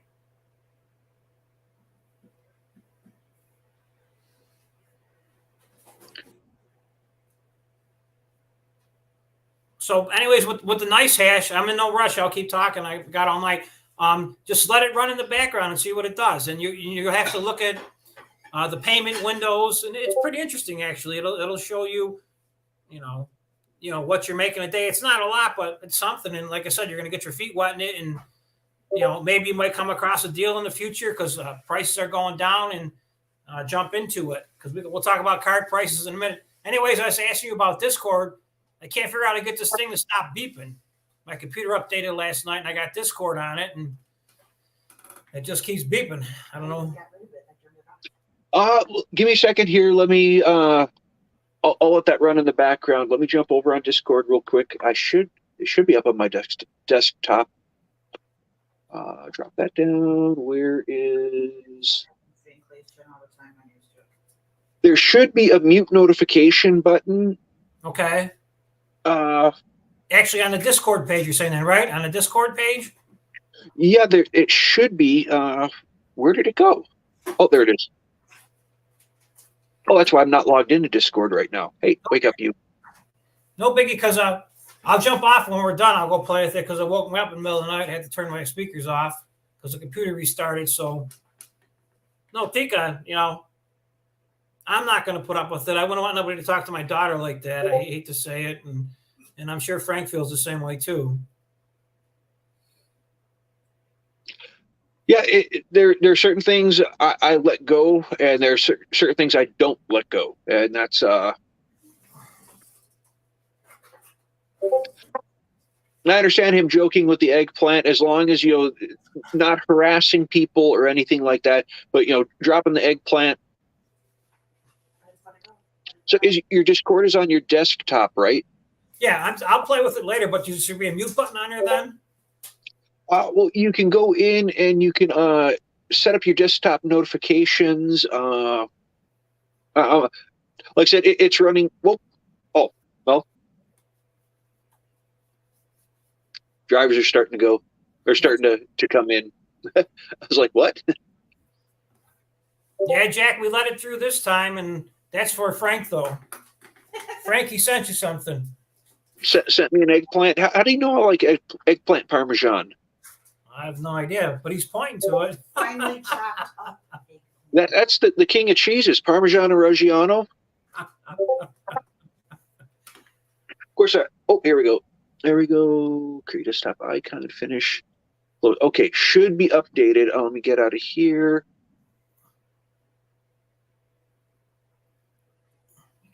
Let me let NVIDIA do their thing. Okay. GeForce Experience. Yeah, we'll do that later. I'll log into that later. I should have all my credentials somewhere else. Okay, so we're done with NVIDIA. We're done with that. Now let's go in.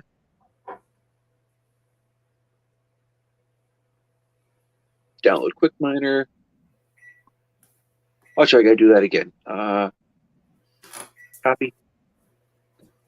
Why are my downloads going away so fast? Oh, that's the problem. You must have a processor. Good graphics cards.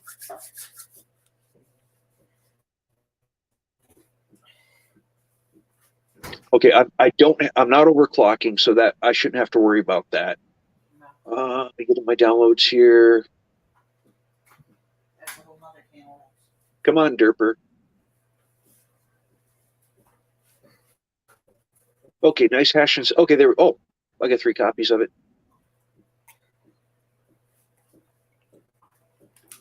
There we go. Accept. Okay, we're just gonna reinstall it, just in case. When I installed it, there might be some bugs in the software. There we go. So here's a little bit of a tech tip for y'all. when you're downloading something and it comes up with an error due to drivers, if you go back and you download your drivers and go back, always rerun your installation, because sometimes when you run your installation, there'll be there'll be holes in it for lines of code that should have been written under the proper installers, but because they were originally written under the bad drivers, it'll create gaps in your software and cause glitches with your with how it runs. Interesting. Thank you. We have a whole other bag of sticks. Okay, the paste mining address. Okay, mining address is pasted. Okay, DOS prompt ran up.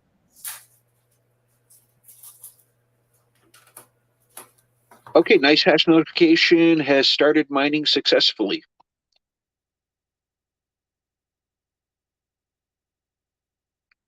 So, quick miner name. Let's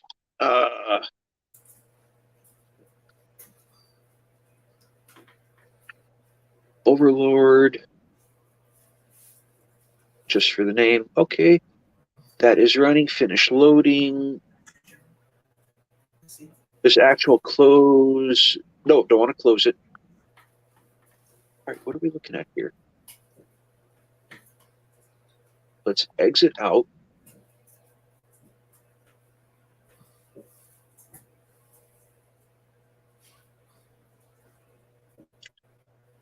So do I have to leave the excavator window open? Yes, just leave it up on your little tab at the top, or you can shrink it to the bottom. Okay, that is...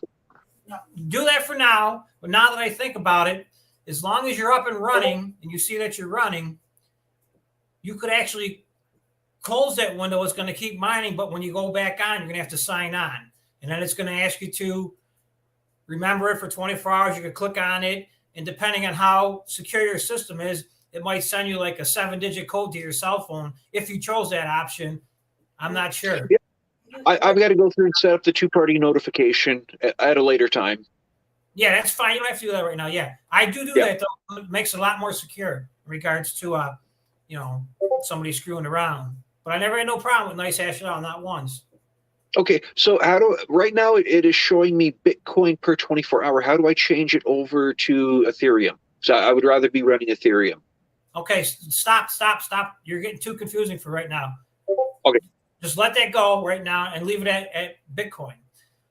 When you get a chance to sit down and look at it, whether it be tonight, tomorrow, over the weekend, just let it run in the background so you can figure it out, because there's a couple different charts you're going to see on it that's going to show you what you're getting paid. You would go to, I want to say, in the top of you're still on the NiceHash page, right? Yeah. On the toolbar, there should be a thing that looks like a wallet, and it'll probably say all zeros in it. It should be up to the right-hand side of the page. Yep, I see it. Okay, if you click on that wallet, and I'm pretty sure that's how you go to change if you want to get paid in Raven Coin, Dogecoin, Ethereum. That's how I believe you would change. You click on that wallet, see what it does, because I don't want to mess around on my computer. I might crash us. So it brought me into, I've got the assets page, your wallets, new listings from A to Z. I don't actually have a wallet, though. You don't need a wallet. That is your personal wallet right there. That's just to you, that wallet. It didn't give you no phrase words or no codes, because it's attached to your page. It's collected. It's an integrated wallet into the site. Yes. My wife is shaking her head. Yep. That's and like I said, I got all my stuff in there for a year and a half. Nobody stole it yet. But you could transfer it out. So, can you plug the other laptop in so I can look it up and see what he's talking about? It's dead completely. I'm charging it. Because you'll be able to go on there and choose what coin you want to get paid in now. You're mining Ethereum, but they will pay you in those other coins. It's how it is. Yeah, that's true. You're mining Ethereum because you don't have a choice what you're going to mine, because that's what they just mine. It's Ethereum only, and they'll pay you out whatever coin that you're interested in, as long as they have that coin on the page. Got it or not? So would all I do is go down, find Ethereum, and click deposit to switch it over? My wife's shaking her head yes, but she's double checking. Click on it, see what happens. It's not going to blow up. We're with it. Okay, send only ETH to this address. Okay, yeah, my wife's shaking her head real fast yes, so that must be the right answer. Wait, invalid wallet request. Current generation of ETH address on the blockchain is limited. The port will manually create an address for you. That's a good question. We're thinking about that. Because we only been paid in Bitcoin for them. We never tried anything else. I didn't. She's Okay. researching about doing that different coin, but just keep letting it run in the background because You'll still get Bitcoin. you're still going to get paid in Bitcoin. Like I said, you have to figure out how to. Convert it. I know. Another girl. Okay, optimize your mining for higher profits with just one click. Learn more. Yep, I do that. And what that's going to do is it's going to run your card a little bit harder. It's not going to max it out to fry it. It's just going to take a little more power and give it a little more power, I should say. So you might be able to go from, say, I think we looked at the thing, you're at like 23 mega hash. They might be able to tweak it to 24, 25 mega hash. So you could do it if you want, or you can leave it on normal. We run ours on medium. I run my stuff on medium because it'll say high, medium, or optimized. Optimized will give you, the most hash for the less power, but I run mine on medium. Okay, mining. Does it have an optimize button? I'm looking for it. It'll be on his rigs page. It's on your, okay. She said, go to your mining rig page. There'll be 2 pages on, you'll be able to change the window. There should say mining rig, click on that. And that'll actually show you what you're going to possibly make per day. One out of one or something. Hey, Pika, if you're still there, if Mr. Murphy's bothering you, let me know and I'll block him completely. If you're okay with it, we're okay. I'm working on this little thing with Frank right now, so I'm really not paying attention to the chat. But Pika, if it's bothering you, let me know and we'll get rid of Mr. Jack Murphy. And Smile was here for a while. He disappeared. He probably saw what a bad show we were having, and he decided he'd rather watch paint dry.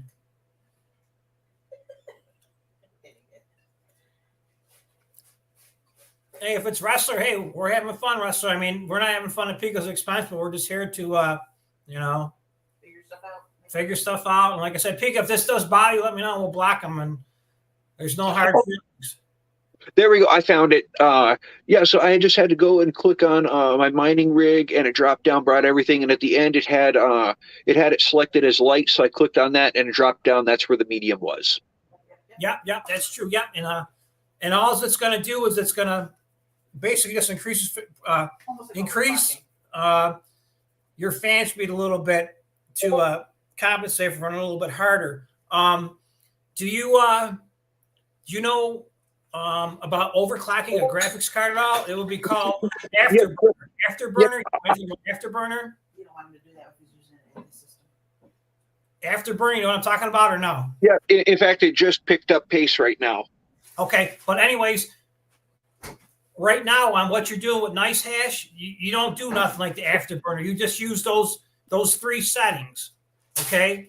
Because if you're just mining straight Ethereum through like Simple Mining or what I use, Hive OS, you could download a program called Afterburners, and you could fine tune your card as fine as you want, and you could get the most mega hash out of it, but it's going to be more strain on your card. And, like somebody who's in it just to make the money, they might do the Afterburner, get every single penny out of it. And if it burns out after a year or two, they don't care because they're trying to collect, the most maximum amount of money. As for somebody like myself who's not looking to replace the cards all the time, which they usually don't burn out. Usually thermal pads go bad. I can talk to you about thermal pads in a minute. But you don't need Afterburner for Nice Hash. You just use what they got built into their system because, they're trying to make it as user-friendly as possible.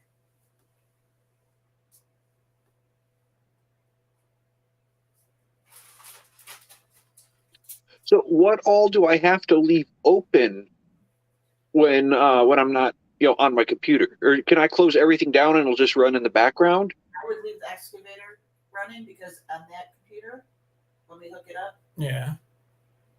Okay, so because it's on the Windows, but he doesn't have to leave that nice hash thing open. okay, the wife said you don't have to leave the nice hash open. But I would leave the excavator shrunk down Leave the excavator shrunk down or minimized. or minimized down to the bottom of your little window way on the bottom with all those little icons where it says to shut your computer off. Yeah. What I would do right now if I was you, just for giggles, is to Whoa. write down exactly how much, like say put down the time at 6 o'clock your time, and then put down what you got paid so far. So that way you can look at it a little bit later and click on it, whether it be at midnight or tomorrow morning before we go to work, and you'll see that, you know, that it's still running, which it should be running because you're not going to shut it off, and it's not going to shut itself off. And if your computer should crash for some reason, it's going to restart itself in the background because they got that built into it. If the power goes out or something, once the computer restarts, once the computer restarts, it's gonna run in the background. Because like I said, they want to make it as easy for you as possible. They don't want you to go out and try to figure out how to do it yourself because they want to make their money too. So this really is super easy, and this is going to point you 100% in the right direction. Okay, it went offline because it had another little icon. So I'm trying to get it up and running again. It actually shut down mining. Okay, so did you blow back up? Did you go to that icon and click on the main page for the actual whole program itself? Are you on that page? Well, it said it has a thing for start all rigs. Hey, let me shut the whole thing down real quick and bring it from a fresh boot. Okay. I'll be back in a second. My wife's going to sit in for a second.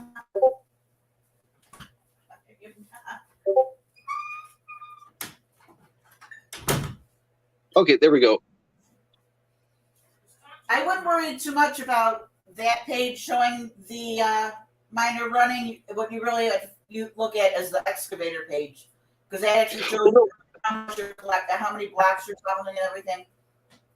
So what I ended up, are you looking right now? I can show you what I'm looking at here. Yeah. So this window was up, and I closed this, and it shut the excavator down. Right. Don't close that. You can just move it down to the bottom. Okay. Cool. That was what I was wondering. Yeah.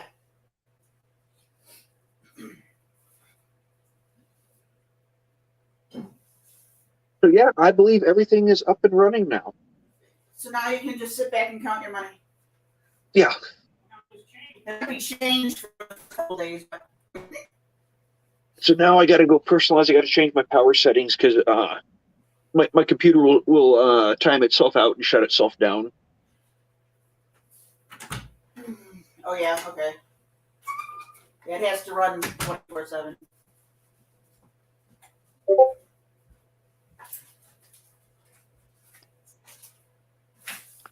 I see. I know enough about computers to know that that's something I have to do like right away. My wife's camera shy. Hey, Trapper's on here.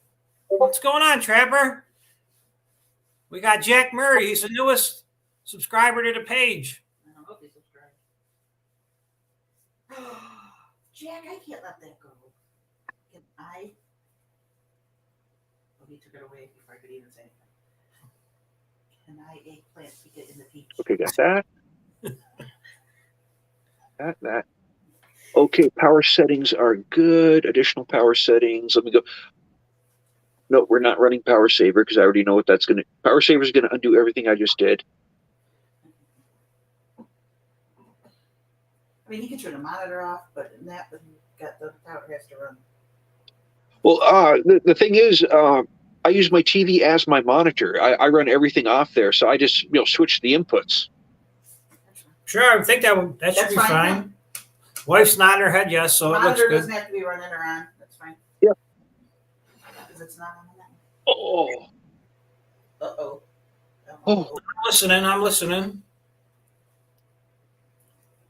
Do you want to I'm gonna. You know what Asic Miner is? I'll show you a picture of it real quick, and then I'll just tell you about it like in 1 minute, real quick. Yeah, You know sure.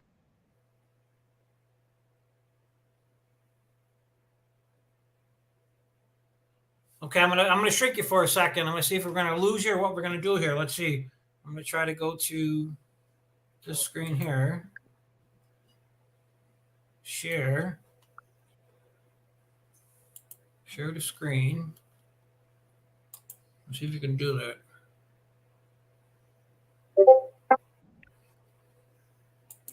I'm not sure what we got going on here. Can you see it on the screen up there, hon? No, I'm answering. Oh, that one, yeah. Okay, Frank, you see it or no? Yeah. Let me rotate my screen.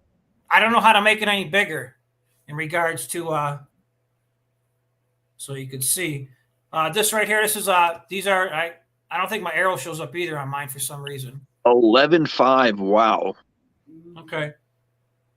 And it's lightly, if you could read it, it's lightly used too for 11.5. This is an ASIC miner. Most of them mine Bitcoin. They're super expensive. If you could get them, you got to watch. There's a lot of scams. A lot of people want you to pay them in cryptocurrency, and then they don't send you.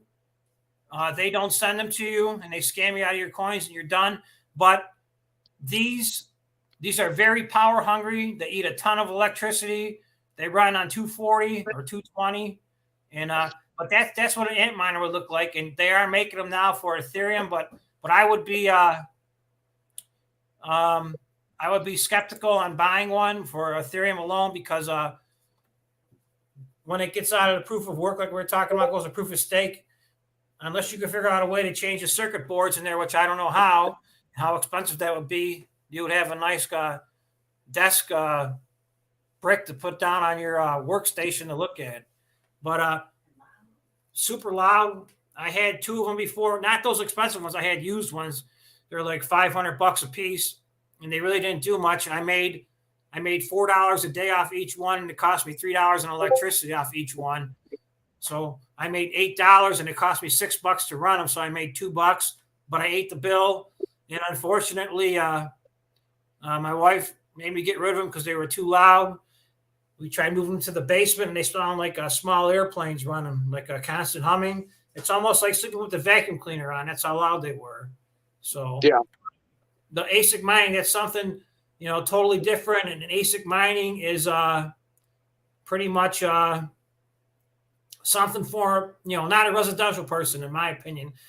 Because like I said, they make too much noise. I know in my area where I live, not too far away. Hey, Josh is here. What's up, Josh? In my area, they're trying to put together a little ASIC farm that somebody put in a light industrial zone. They're getting a lot of feedback from the neighbors because they said they can't sleep at night because they hear a small little whining. And what are you going to do? I mean, there is a little noise, but I mean, if you could hear a little bit of whining in your house, you got some bad windows or something, or bad insulation. But people complain about everything. So, hey, Josh, we're talking about mining. You got any questions, or Trapper? You got anything?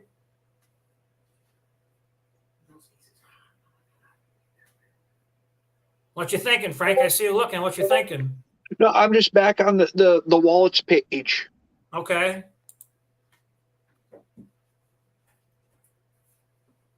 Just having a look at it, and That's our friend Josh, his guest name. We could say his name, Josh. Unless you don't want us to. We always do anyways, though.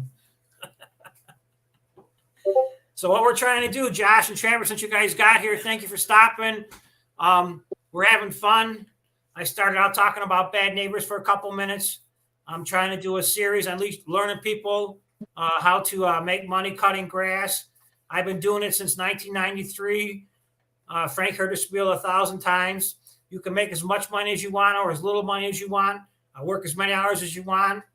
As long as you show up and do a good job and don't rip people off, you got it made. So Josh and Trapper, we're going through.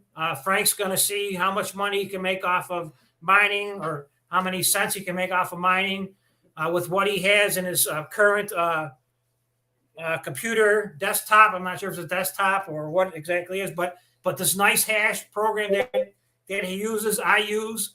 I highly recommend it. It's the way to go to get your feet wet. They haven't let me down. I've been using them for almost 2 years now, and it's the easiest way to figure stuff out. It's so simple. Like I told Frank, even a caveman could do it. So if you got any questions, ask me. I'll answer them, and we can talk about the different graphics card.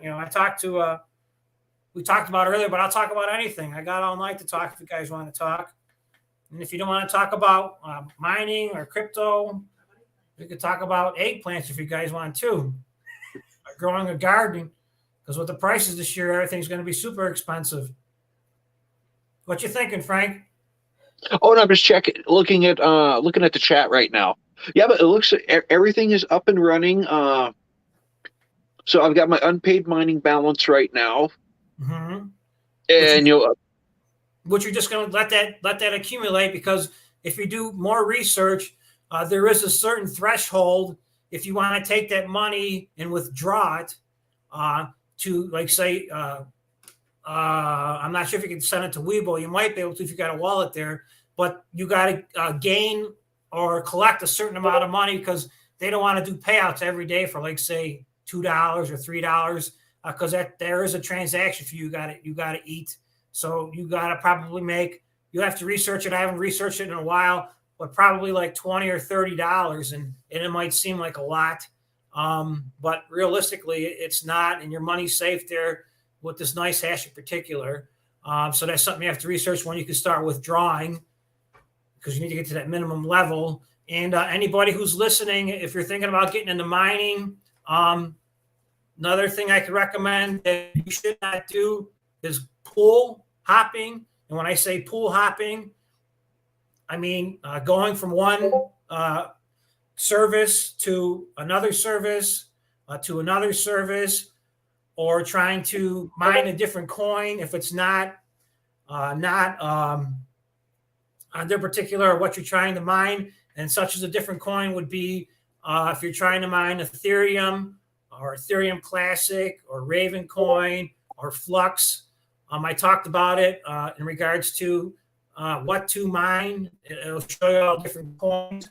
But if you start doing pull hopping, you're only shooting yourself in the foot, because every once in a while a coin will pop up and it'll show that it's paying like double or triple, and it will pay double or triple for a day or two because it might be pumping. Because every day these prices change, just like on the stocks and on the cryptos, they change the mining daily, depending on difficulty.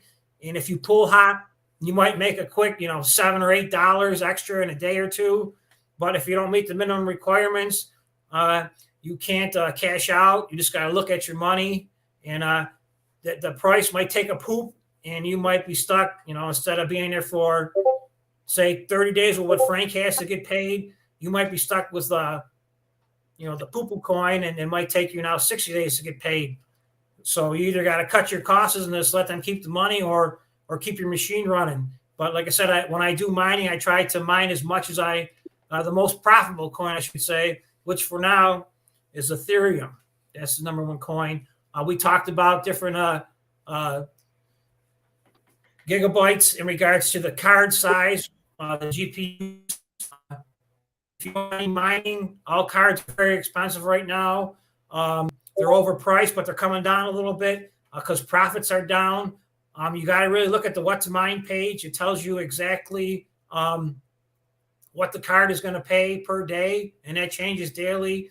And that'll give you how fast you're going to return your investment, RTI, to recoup your money back. Because realistically, you want to recoup your money now in 6 months, in my opinion. Before, I wanted to make it in 4 months, but with the prices going down as to what you make, it'll take you longer to recoup your money. And with Ethereum switching over to 2.0 proof of stake, you possibly will have a card. Well, the card will be worth money because the gamer will buy it sooner or later. But that the person will buy the card, but they're not going to give you as much as what you paid, because right now everybody likes sitting home and they try to collect money from mining because it's actually an easy gig, but the payment isn't as good as it was a couple months ago. So if you're going to look into buying a card, do a little research. Ask me, even if you ask me on the chat or something on Clay's channel or on Frank's channel, and I'll jump on and tell you whatever I know. But you want to get a card that's at least, I want to get nothing lower than 6 gigabytes. But realistically, 8 gigabytes is the way to go because 6 gigabytes is like the minimum you need for the card to be able to process or figure out the equation that it's doing. Because as the coins get harder and harder, you need more gigabytes so you could actually fit that file, whatever the file would be, which is the rhythm of the coin that it uses to figure out the work. If it doesn't fit, like say if you're trying to do Ethereum and you only got a 4 gigabyte card, well, that program you're trying to run is too big. You don't have enough gigabytes, so it won't do it. And if it does do it, it'll keep crashing on you.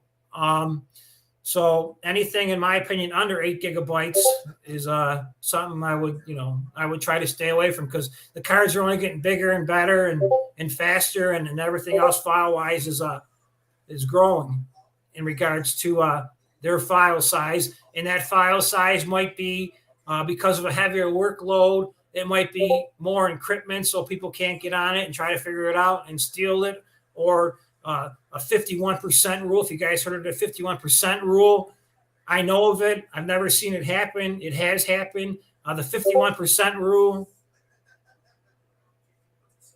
I'm going to read this for a second. Josh, are you going home or is Pika going home? Oh, Pika, okay. We'll probably still be here. If not, we'll see you in the morning. Thank you so much for stopping. But the bigger the files is just to encrypt it and make it harder, and they're only going to get larger and larger. And that pretty much takes the old cards. I mean, they're still good for, maybe basic computer stuff, gaming. I'm not a gamer. I have no idea what you need to game. But that's how they're doing to, I don't want to say make them obsolete, but they're just getting bigger and better. Just like anything else, every couple months you get a new computer and it'll be better than the last computer. What you thinking, Frank? You guys got any questions on there? No, I'm just flipping through on it. So I did find an article that stated that all payouts on NiceHash are in Bitcoin. If you want to move off of Bitcoin to Ethereum, you have to find a market to convert it on. Okay.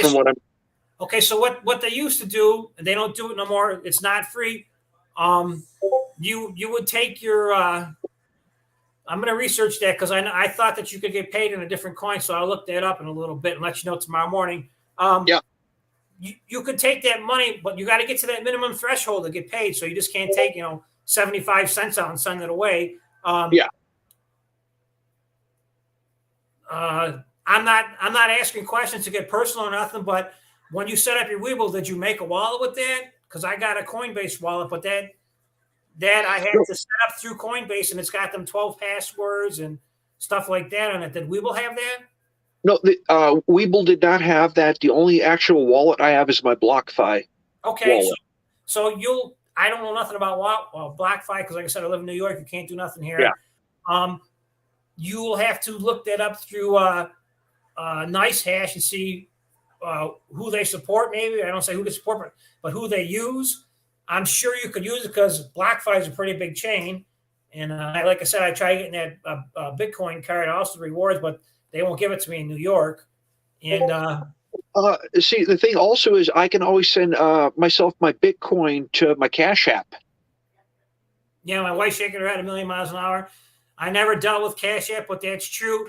All I could say, in my opinion, to that is for now, for a couple of days to do research on it, because you also got to be careful when you send that Bitcoin to your wallet and you want to convert it over to Ethereum. You got to look at all those gas fees. Remember, we were talking about the gas fees. Yeah. So if you're going to send $10 of Bitcoin or whatever the minimum is, and it's going to cost you $4 to convert it over to Ethereum, and now you only got $6 of Ethereum, you must just hang on to the Bitcoin because you could always take your Send that I'm to your wallet oh, and just yes, hang out. And not I'm, swipe. I'm frozen right now. Give me just a second here. Yeah.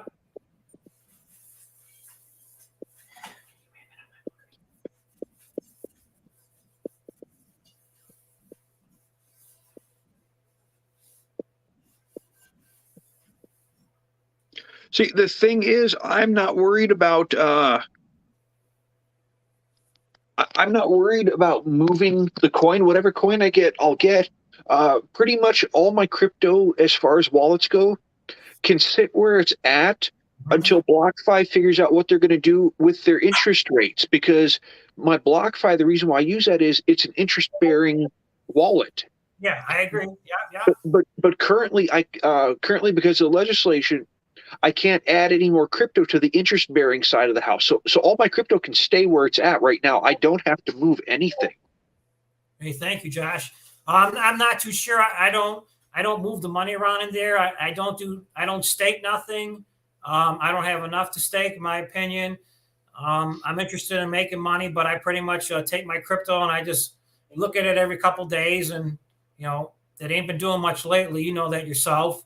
Yep.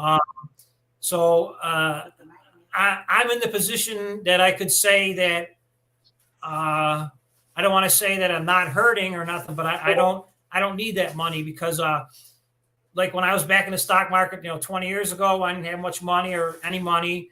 I was always looking at it every day saying, man, I hope that stock goes up, $100 because I need that $100 I got in there right now. So hoping it goes to $200 and it never happened. So I just look at that what I got is a long term. That's like, say, for instance, there's so many people that pop in on the channels and not necessarily, the channels that we go on, but I watch other people too. And they're all hyped up and, they want to know, is the Shiba going to go to $1? Is it going to get to a penny?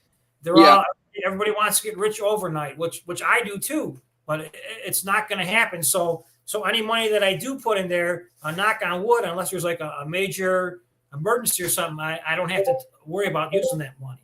But if I do have to worry about using that money, I could take it out. But then also, when you take it out, you're gonna have to pay your capital gains taxes on it. So there's a whole same thing with the stocks. My friend that does the day trading, he was calling me asking me about if I claim my Robinhood and stuff on my tax thing, because Robinhood kicked me out of the thing.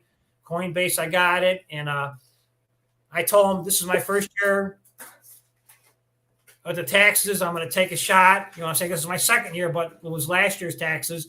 So I'm taking a shot. I'm just going to let it, see what happens, see if they catch it or not. Because they probably will catch it, but for now, I'm just going to play. I didn't know I was speeding, which is a good thing. No, if I do get a fine, then I'll just have to, pay it and deal with it. Because I had in the past before, my wife got she took some money out of her retirement and we did our taxes. We didn't realize it. The IRS caught it a couple weeks later.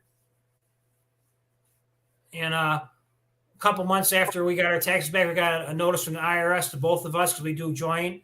And we had to pay $700 because that was part of our income that we didn't claim. And there was late fees on it. It probably cost like $1,100 when we were done. So I just cut them and said, I'll pay you $100 a month till I pay it off. And they were happy. Jack says he works construction all day. You're new to crypto. That's true. This is funny, Josh. In regards to that, what I do now, if I get any extra work that I don't need, in regards to the money from it, I'm not talking crazy money. I'm talking $100, $200 little brush trimming job or trimming bushes or something for somebody that I don't need that money. I actually take that $200, give it to the wife. She swaps it over. And I'll buy some crypto with it because maybe that coin will go up. Maybe that $200 I put in, it might go up to $300 or higher. Or sometimes I get up in the morning, I look at that $200 and it's only worth $125. So then I say, damn, I should have just kept the money, but it ain't making no money. I was talking with a couple people and I kind of come up with a good idea. I don't know if you agree or not. Like say, for instance, you put money in a savings account, it don't pay you no money. So depending on what major banks are in your area, I would look around and buy their stock. In my area, there's a Bank of America's big. We have a bank called Key Bank. They're also big. Capital One. So I would buy their stocks if you needed to put the money away for a savings, and that way, in case of a long run, you could sell your stocks. I haven't sold stocks in a long time. I don't know how long it takes to get paid if you actually needed the money, because I know when I sell crypto, it takes like 3 days to get your money out of it. Oh, hey, to answer that, so whenever you sell a position, there is a T2 settlement, meaning from the time you exit your position, it is 2 days before those funds are available to be transferred from the market to the bank that you use. Okay. So everything regarding stocks is T2 settlement. Everything regarding options is T1 settlement. They settle the next day. Interesting. That's good to know. But anyways, if you took that money and you bought the stock, say you had Bank of America buy your house, and it was, I think I looked at it last week, it had been $43. And even if you buy fractional shares, you can get fractional shares through Robinhood. I'm not sure if you can do it through Webull. I know people don't like Robinhood because of whatever, but use whatever you got, and you could put that money in there that you're trying to save, and hopefully if you need that money, you could wait 2 or 3 days then to get paid on it, and at least you've got a chance of making some money instead of putting it in your checking account or savings account and getting next to nothing. So I mean that's just the way it was brought up to me. I thought it was a pretty good idea. Is it a good idea, Frank? I don't know. You could say what you think about that. I mean, I'm just trying to figure out a way to make a couple bucks, even if it's an extra $1 or $2. See, here's the thing. I've got AMC, and I'm pretty decent when it comes to options, but a lot of my portfolio is in long-term dividend investments. And so your average bank interest is something like 0.0% interest on your holdings, and you're collecting that every quarter. Well, a more powerful tool is to find a decent high-yield dividend stock that is holding its own as far as market price, because there are some stocks out there like Credit Suisse. They offer super dividends, but they cannot maintain their share price. So in the long run, you're losing position. So you just look around for a stock that, especially on Robinhood, because you can use DRIP on there, the dividend reinvestment program. You find something with a good dividend to it, a monthly paying dividend, and you invest in there. And if it's trading sideways, well, you're still collecting that dividend every month. You're growing your position. And I'm talking dividends anywhere from 4 to 9%. When at a bank, you're getting 0.06%. So cash in a bank is really trash.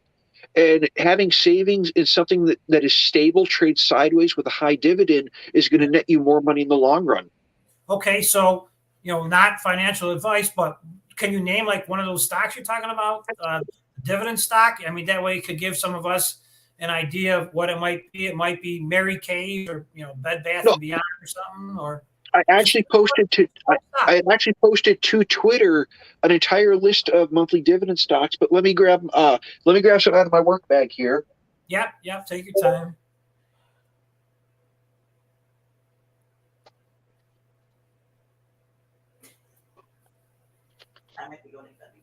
I use hard copy. I'm old fashioned like that. Yeah. You can't hack a notebook.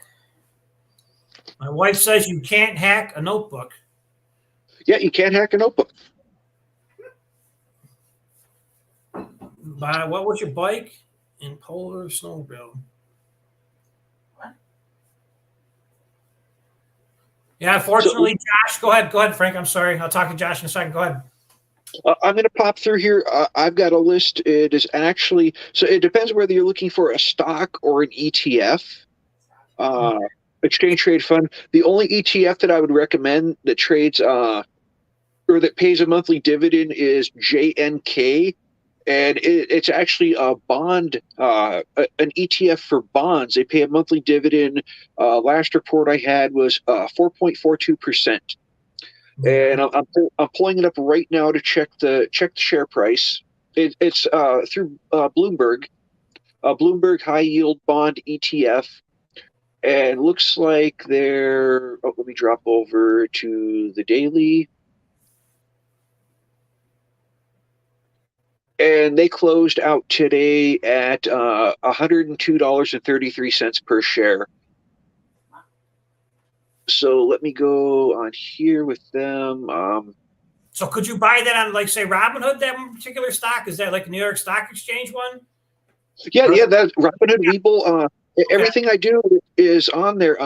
There's Realty Trust, there's Prospect, there's Horizon Capital, there's Stellus, Global Water Resource, but they're a lower dividend. They're only like 1.56%.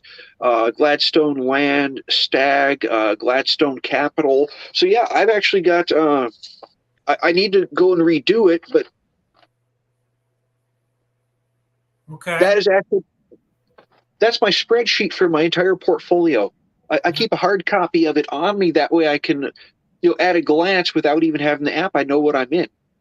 And I've trimmed it up since then, but so I'm looking, and unfortunately, let me see. While you're researching, I'm going to talk to Josh for a second. I see you got a BMW bike, a Polaris snowmobile, and a boat. I never had a motorcycle. My wife won't let me get one. I used to snowmobile for years around here in Buffalo, New York. The winters have been so crazy that the snowmobile, the seasons from like the middle of December till March, it really hasn't been too good. And Your wife's being a dumbass. now my wife's spamming the comments now. The Polaris snowmobile, the last time I was looking at him because I look at him every day. The last time I registered him was 2005. We had a blast, but unfortunately the snow's not that much anymore around here. And if it is, it comes for a day or two, and then the ground is soft underneath. It's real ugly. You don't want to take a beautiful snowmobile and get it all messed up and dirty. We did have a lot of fun though when it snowed here. I do got a boat. My Polaris snowmobile was an Indy 500. My son had an old Skidoo, a little 380 fan, but it was so small, and he was light, and it was a light machine, so he had a lot of fun on it. And my daughter had a real old 88 Polaris 340, which is just a good entry level snowmobile just to learn on. So we used to go a lot and ride around Friday nights, stop and get chicken wings and beer. Had some fun. In regards to a boat, I still got it. I haven't taken it out in years. It's a Tracker. It's a 1994 Tracker, deep V, 17 foot. It's got a nice live well in it. Really nice boat. I took it down by where I live. It's probably about almost an hour away. It's the lower Niagara River. Yeah, I got a 98. I had a 98 Indy 500. It was all black windshield. And that nice little aluminum boat I had, we take down to a place called Lewiston, New York. That ran between Lake Erie, over Niagara Falls, and then it went out to the mouth of Lake Ontario. And we used to catch steelhead, salmon, brown trout, like you wouldn't believe. It was amazing. Used to take a pencil lead. It looked like a pencil, and you just bottom fish that off the bottom. You just drift, and the current was so fast, you would probably drift at maybe 10, 12 miles an hour. And you used to use what was called a quick fish. A quick fish, if you look it up, it's just like a spoon almost. And you took one set of hooks off, and you would catch these fishes. It was unbelievable. These fish are so beautiful. And then I also, around my house in Lake Erie, real close to me, 10 minutes away from my house, we go bass fishing. I haven't bass fished in a while, but we catch a lot of smallmouth bass, really, really nice bass. We got a lot of gobies now in our area, goby population. Not sure what a goby, if you know what a goby is, but it's kind of like a junk fish, real small, and the bass like to eat them. So we got a real good bass population, and also a lot of walleye. I don't do walleye fishing. I get seasick, so I'm not out there in the big waves. I just go out when the days are nice, if we get a chance to. Go ahead, Frank. All you. Yeah. So JNK is the long-term bond for Bloomberg. Bloomberg Spiders. Current dividend yield is 4.53%. Annualized dividend of $4.61 per share. Last dividend payout of March 1st was 40 cents per share. Nice. So that for $100, $102 roughly, you're making 40 cents per month in dividend. Now, my credit union that I have, the last quarter, the last 3-month period, for having a couple $100 in there, I received a dividend of like 4 or 5 cents. Here, for a little bit over $100, you'll receive 40 cents per month. So when you compare, it's 40 cents a month. Well, we're talking about mining rigs. My mining rig is going to be making me 65 cents a day. So it's little amounts, but over time they add up. Yep, that's the key. If you got patience, that's what it all boils down to, about making money. Because if you look at it, say 65 cents a day, that's nothing. But if you do 65 a day for a month, it's $18, and I mean that'll buy you a pizza. Well, almost a pizza nowadays.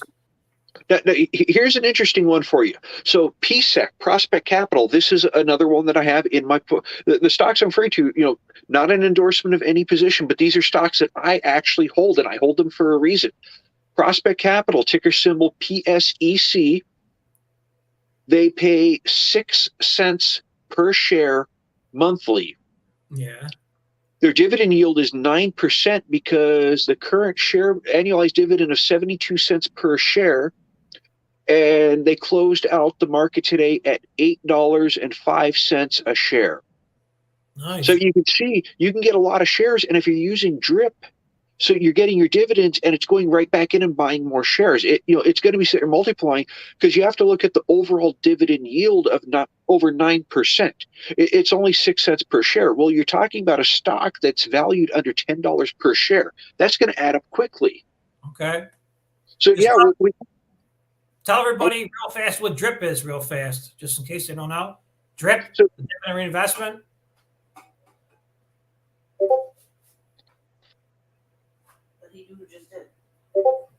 Can you explain that DRIP again real fast in case nobody caught it?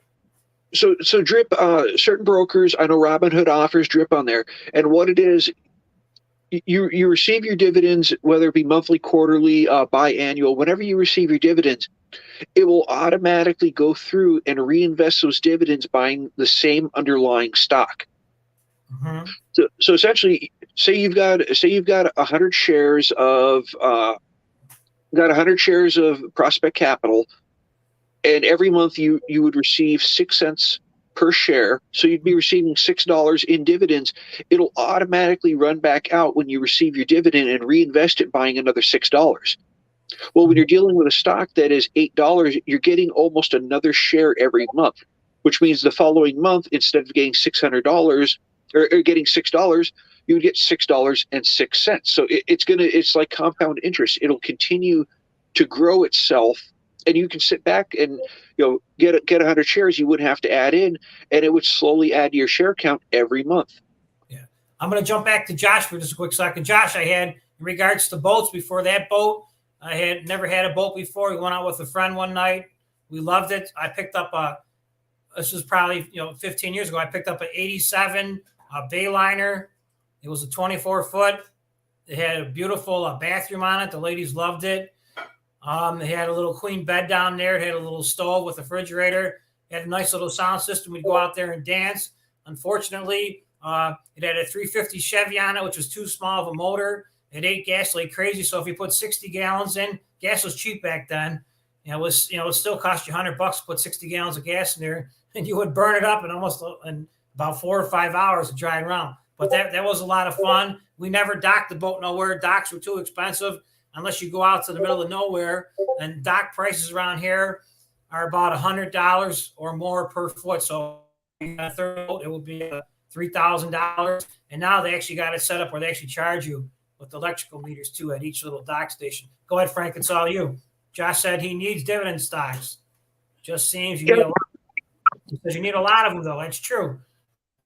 Yeah, but see, the thing is, Josh, when you're looking at it, the dividend stocks are a long-term investment portfolio idea. These are stocks you're going to be holding for years and years.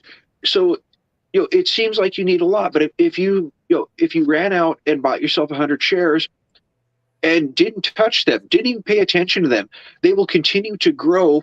And not only are you getting growth of dividend, but if when the market recovers and the share price moves up, you could end up putting $850 in and not pay attention to it, and you come back years down the road because you got to remember you're gaining shy of one share every month. Well, you got to figure you come back in 10 years, how many months is that? And each time you get another share, it's increasing the amount that you would get on top of that. So it's no different than putting your money in a bank and just sitting back and collecting interest on it. But rather than collecting a couple cents a year or collecting $1 a year, you're collecting easily. On Prospect Capital, you're collecting 6 cents a month off of an $8 investment, and that compounds. So would you say like these dividend stocks then they're not risky? They're in business in 10 years? Like say if you bought a Best Buy stock, Best Buy might be out of business in 10 years. So these dividend stocks are a little bit more of a secure investment, you think then? So a lot of the dividend stocks that I look to, especially the monthly dividends, they are business development companies. They are financial institutions. They even Global Water Resource, the one that I visit all the time. That's a water company. It's a utility. So you sit there and you can pick and choose and build your portfolio to cover multiple sectors. But business development companies, all they do is provide small business loans to companies looking to get off the ground, and they collect interest. That's all they do. They move money, they collect interest, they turn the interest back into profits that they give to their shareholders. Okay, cool. So yeah, if you find business development companies, look for companies that with e-commerce picking up. Look at monthly dividend stocks. Stag is a perfect example of one. Stag, they own warehouses, and all they do is rent out warehouse space for e-commerce to store for their distribution centers. So nice. It's not a matter of looking out and I'm going to buy Apple and hope the new iPhone does good. And looking at the cost of the shares and looking at the dividends they pay out. If you can find a good dividend stock that's paying out, the market average on dividend stocks is approximately 2 to 2.2%. If you can find a dividend stock that is paying 4 to 5% dividends, you're doubling up what the market average is. Nice. Hey, Josh, with 2 100-gallon gas tanks, looks like you're going to be sitting around. Yeah, I do agree. Gas on the water is a lot more, too. So you guys hopefully have a lot of cookouts up there on the dock. But boating's a lot of fun if you got the time. Same thing with snowmobiling. You got to have the time to be able to get out there and do it. Go ahead, Frank. Oh, no, I'm just popping on checking some things real quick.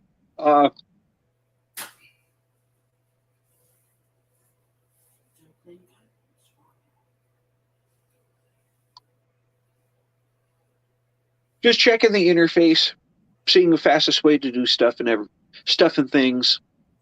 Cool. Excellent.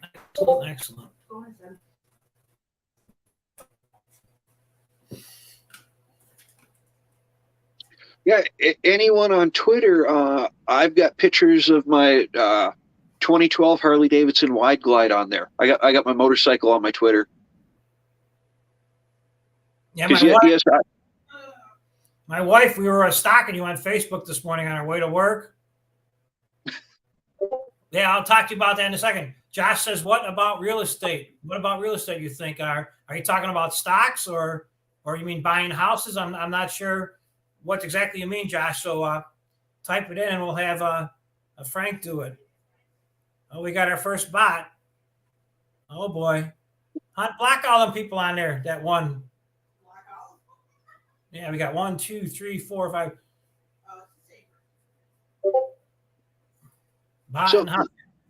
Go ahead, Josh. What are you talking about? Buying a house, or I got one stock called IVR, which Frank reviewed. He said it wasn't that great in regards to how much it's worth. Maybe you're talking about people lending money to buy houses stock. Maybe I'm not sure where you're going with that. Maybe you have an idea, Frank. Yeah, it depends whether he's talking about buying actual real estate, actual land, buying actual land, or if he's looking at something like a REIT, a real estate investment trust. I always go. I always go off. Yeah, rental properties, as long as you can maintain them and the tenants don't tear them up. Rental properties, there's a guy I know down on the Gulf Coast, and he just owns a lot of rental properties, and that's all he does. And keeps them in good shape. If you're looking market-wise, you can look at real estate investment trust. You can look at, I've got different stocks for companies that own different type of buildings. I've got MPW, which is Medical Property Trust. All they do is they own hospitals. When you go to a hospital and say it's Essentia Health, you go there, Essentia does not own that hospital. Their name is on it because they pay a lease. So Medical Properties Trust, they just own hospitals and they lease them out to your Cook County Medical Center, the Essentia Medical Center. So all they do is they're collecting rent, and that's all they do. They collect rent. The person who the leaser or the renter of the building, they pay the upkeep on it. But yeah, all they do is they collect the money, they pay their property tax, and then they pass on the savings. They pass on the money they make to you. Finding like Medical Property Trust, Stag owning warehouses, or if you don't want to go for an individual company, you can look for something like VNQ, which is the Vanguard REIT ETF. And all it is, Vanguard has this ETF set up, and they own shares in a bunch of real estate companies. So basically, you're getting exposure to the entire real estate market, the entire real estate stock market, wrapped up in one position. Nice.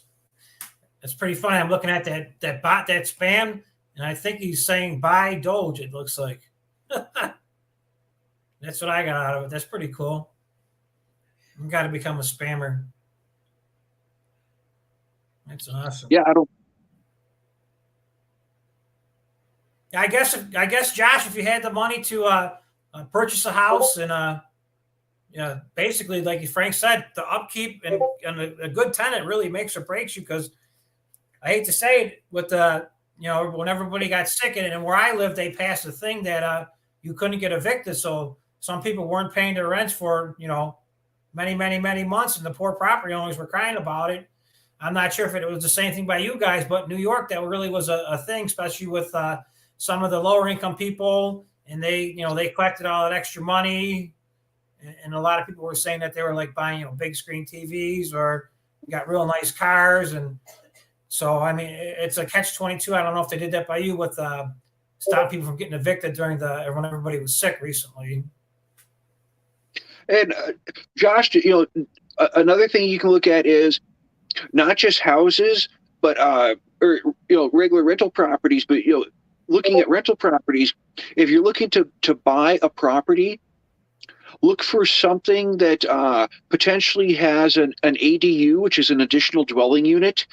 If it has a large garage in the back, you can run a cost analysis, get yourself a contractor, get a bunch of bids for it, and see if there's a large garage out back. See what it would take to convert a garage space, if you're in a nicer climate, into an ADU, because an ADU means that when you're flipping that property, or if you're renting it out, you have the same property, but you can rent it out twice, because you have the main house and then you got your additional dwelling out back. So look for ways, if you're looking to buy properties to rent out, look for ways to maximize what you get out of the property.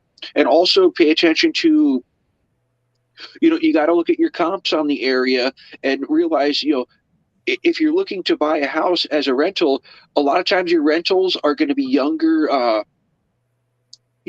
families, newer families, not potentially lower budget families. So you're not going to be wanting to get big 4 and 5 bedroom houses. You're going to look at the market and see, cost analysis per foot on possibly a 2-bedroom, 1-bath, 2-bedroom, 2-bath, something that a family with less income will be able to rent from you. Because if you buy something larger, you're going to outprice the people you're trying to rent to.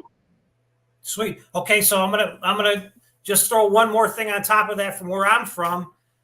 Where I live, we have septic and low water. So if you were to like add on to that garage apartment, you'd have to check with the code because they do that around here. You can only have so many bedrooms per the size of your septic tank, and that really matters. And if you ever got a septic tank, if you get one put in or got to add to it, that's at least $15,000. So that's another thing to consider. So all I'm just saying on that is, maybe if you do have, I'm not sure in Chicago, I'm sure you don't got it, but where I live, it's considered rural residential, sort of like right on the border of both.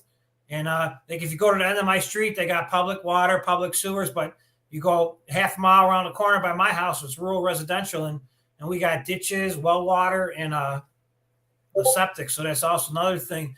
Josh says, Josh wants to become millionaires in the next 3 minutes. Buy Doge. Yeah, so it was buy Doge. Yep. And Josh says the company you work for buys high rises. Nice. I like it. Maybe you could see that. Ask your boss. Maybe he'll give you one of them high rises on just signing and taking over the note. Maybe he'll do it. Maybe they're nice. My parents' house is in Indiana. Oh, okay. So your parents' house is by Chris and Danelle in India. That's pretty cool. Did you catch that, Frank? India? India or Indiana? No, they always mess with Chris and Danelle. They say that they're from India, not Indiana. India is the Middle East. I don't know if you ever caught that. Yeah, Josh. No, Go ahead, Frank. I'm sorry. I never caught that before. But yeah, important thing, Josh, if you're looking to get into any type of real estate stuff, look around and find the best reputable contractor you can do, because best contractor you can find, because a lot of people get into home renovation on their own and they get overwhelmed by it. That's why a contractor is important, because as Paul stated, if you're dealing with septic and zoning and coding, that is a thing though a lot of people looking to flip properties don't know about. And all it takes is you're working on it and an inspector comes in and they'll put a stop work, and you can't touch anything until you go before get the permits, get the zoning.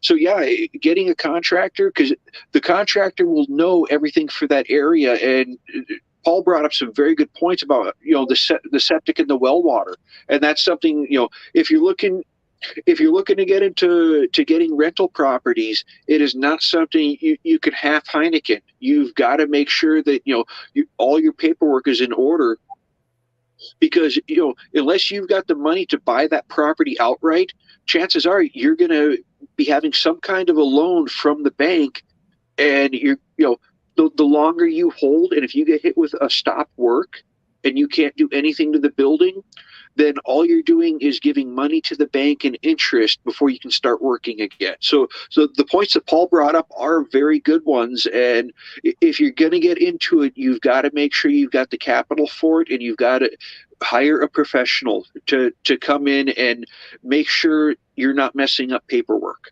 Yeah. So I'm sorry, Frank, I didn't want to jump in. We were working on that nice hash, and you might not have followed the chat. Josh says he does construction work. So Josh should be pretty knowledgeable of fixing stuff. As I'm reading down, he says that his grandparents or his parents' house has wells and septic. They're really not that bad. It's nothing to be scared of. I don't drink the water, though. I drink bottled water. My horses love the water, though, because in my area, we got more irony water from the septic. You could do it yourself, Josh. I do everything myself. I could barely afford to buy the material, so I have to figure out how to do it. And once you do it, in regards to putting some windows in or putting some new drywall up or running a plug here or there, it's pretty cool. But if you got to do major construction, and like my video said earlier about bad neighbors, fortunately I got good neighbors, but they'll call and blow you in, and then the guy might come down and he's not pretty much going to shut you down, but he's going to tell you to go get the permit or they're going to fine you and or both.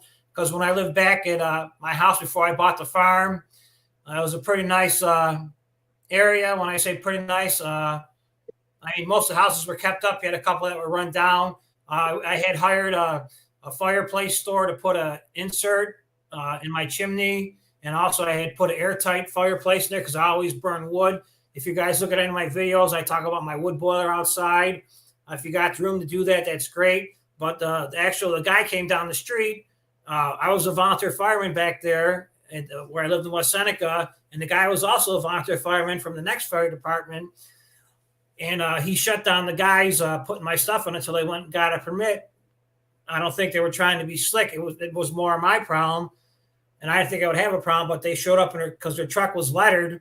That guy pulled over and came and did some investigation. So maybe if those guys would have showed up just as a regular pickup truck, but they're professional, legitimate business, so they wanted to get business. So that guy just stopped and he made us shut it down, and we couldn't go on. And then, believe it or not, that SOB, he actually stopped back a couple hours later and made sure we had the permit, and then he re-inspected it again. I was like, oh man.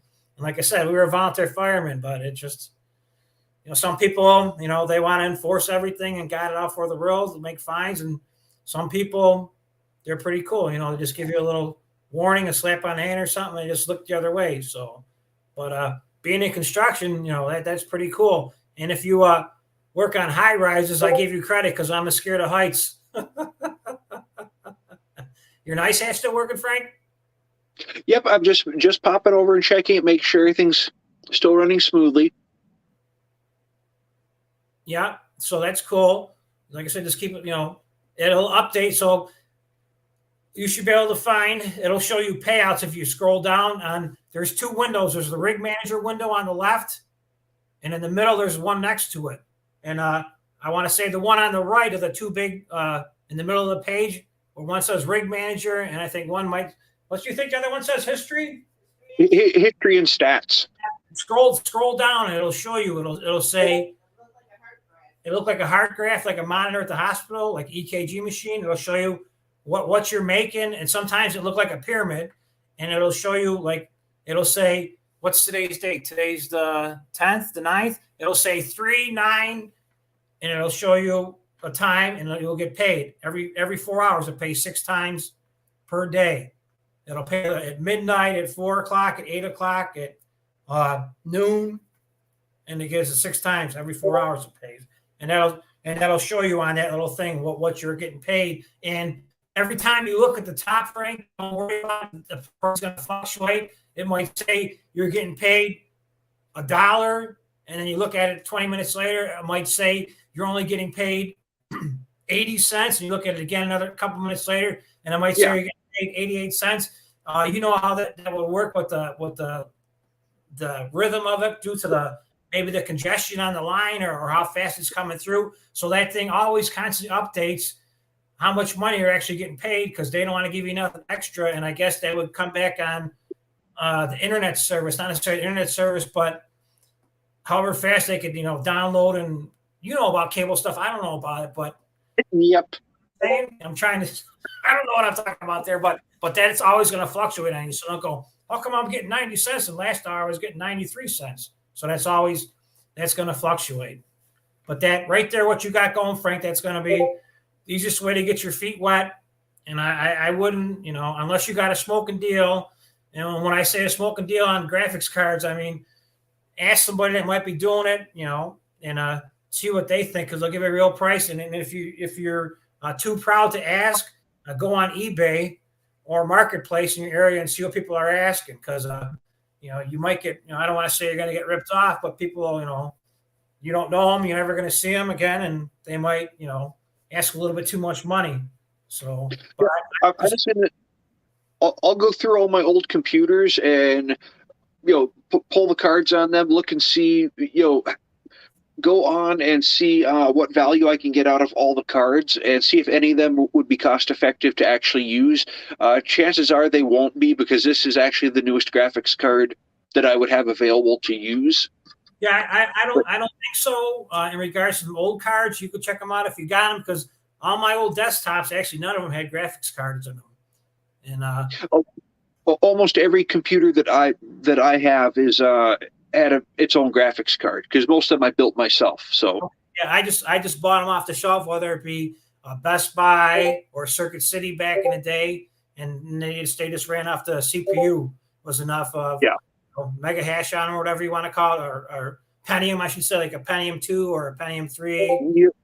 and a different AMD card. So they ran off of that pretty much. So, but if you're going to have a card and if you find an old card and it's going to pay you 50 cents and it's going to cost you, 40 cents, if you're interested in just, collecting that coin and you could afford to pay that little bit of extra money on your bill, in my opinion, it would be worth it. But I mean, if you're, breaking even, if you could afford it, I'm not saying it to be negative or talk down to anybody, because everybody's got different financial situations and what they prioritize, if they want to go out or something. But I would say as long as it's pretty close to break even and you're not losing and it's not costing you nothing because you're not buying it, I would run it just to collect that little bit of coin, because someday, whether it be Bitcoin or if you switch over to Ethereum, like say you got to watch the gas fees, it might be worth it just to have that little bit of even if it's only a couple dollars, because that couple dollars maybe in a year, maybe 2 years, maybe never, it might go up. So, but as long as you're buying something like the Bitcoin or Ethereum, it's going to be, in my opinion, it's always going to be worth money. Because I'm not sure if you ever checked it out. It's called.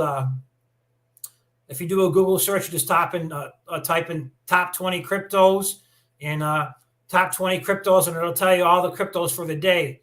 What it'll say like Bitcoin, number 2 will be Ethereum, and then number 3 will probably be like Binance. I'm really not sure after that, but it'll tell you. It'll actually go down and give you the top 100 cards for the day. I don't have my computer going on the other to look at, and I don't want to mess around with trying to lose everything. But that'll tell you like the value wise, like everybody says, if Shiba went to $1, it'd be worth, more money than the whole world's got. And that'll tell you right there what the market cap is on that. And that's a good tool to look at too, just to see where we're standing in regards to, what something's going to be worth. So, but as long as you had a good coin, I like I said, I wouldn't, especially being new to the game, I would don't mind anything speculative. Unless you got some good information, you don't want to go, mine Steve Jackson's new coin, because chances are in a couple of years, Steve Jackson's new coin probably ain't going to be in business. So that's just the way I look at it, though. I'm not telling you not to do it. If you believe in something, go for it. But like I said, I try to get the most value as possible with the money that I'm putting out.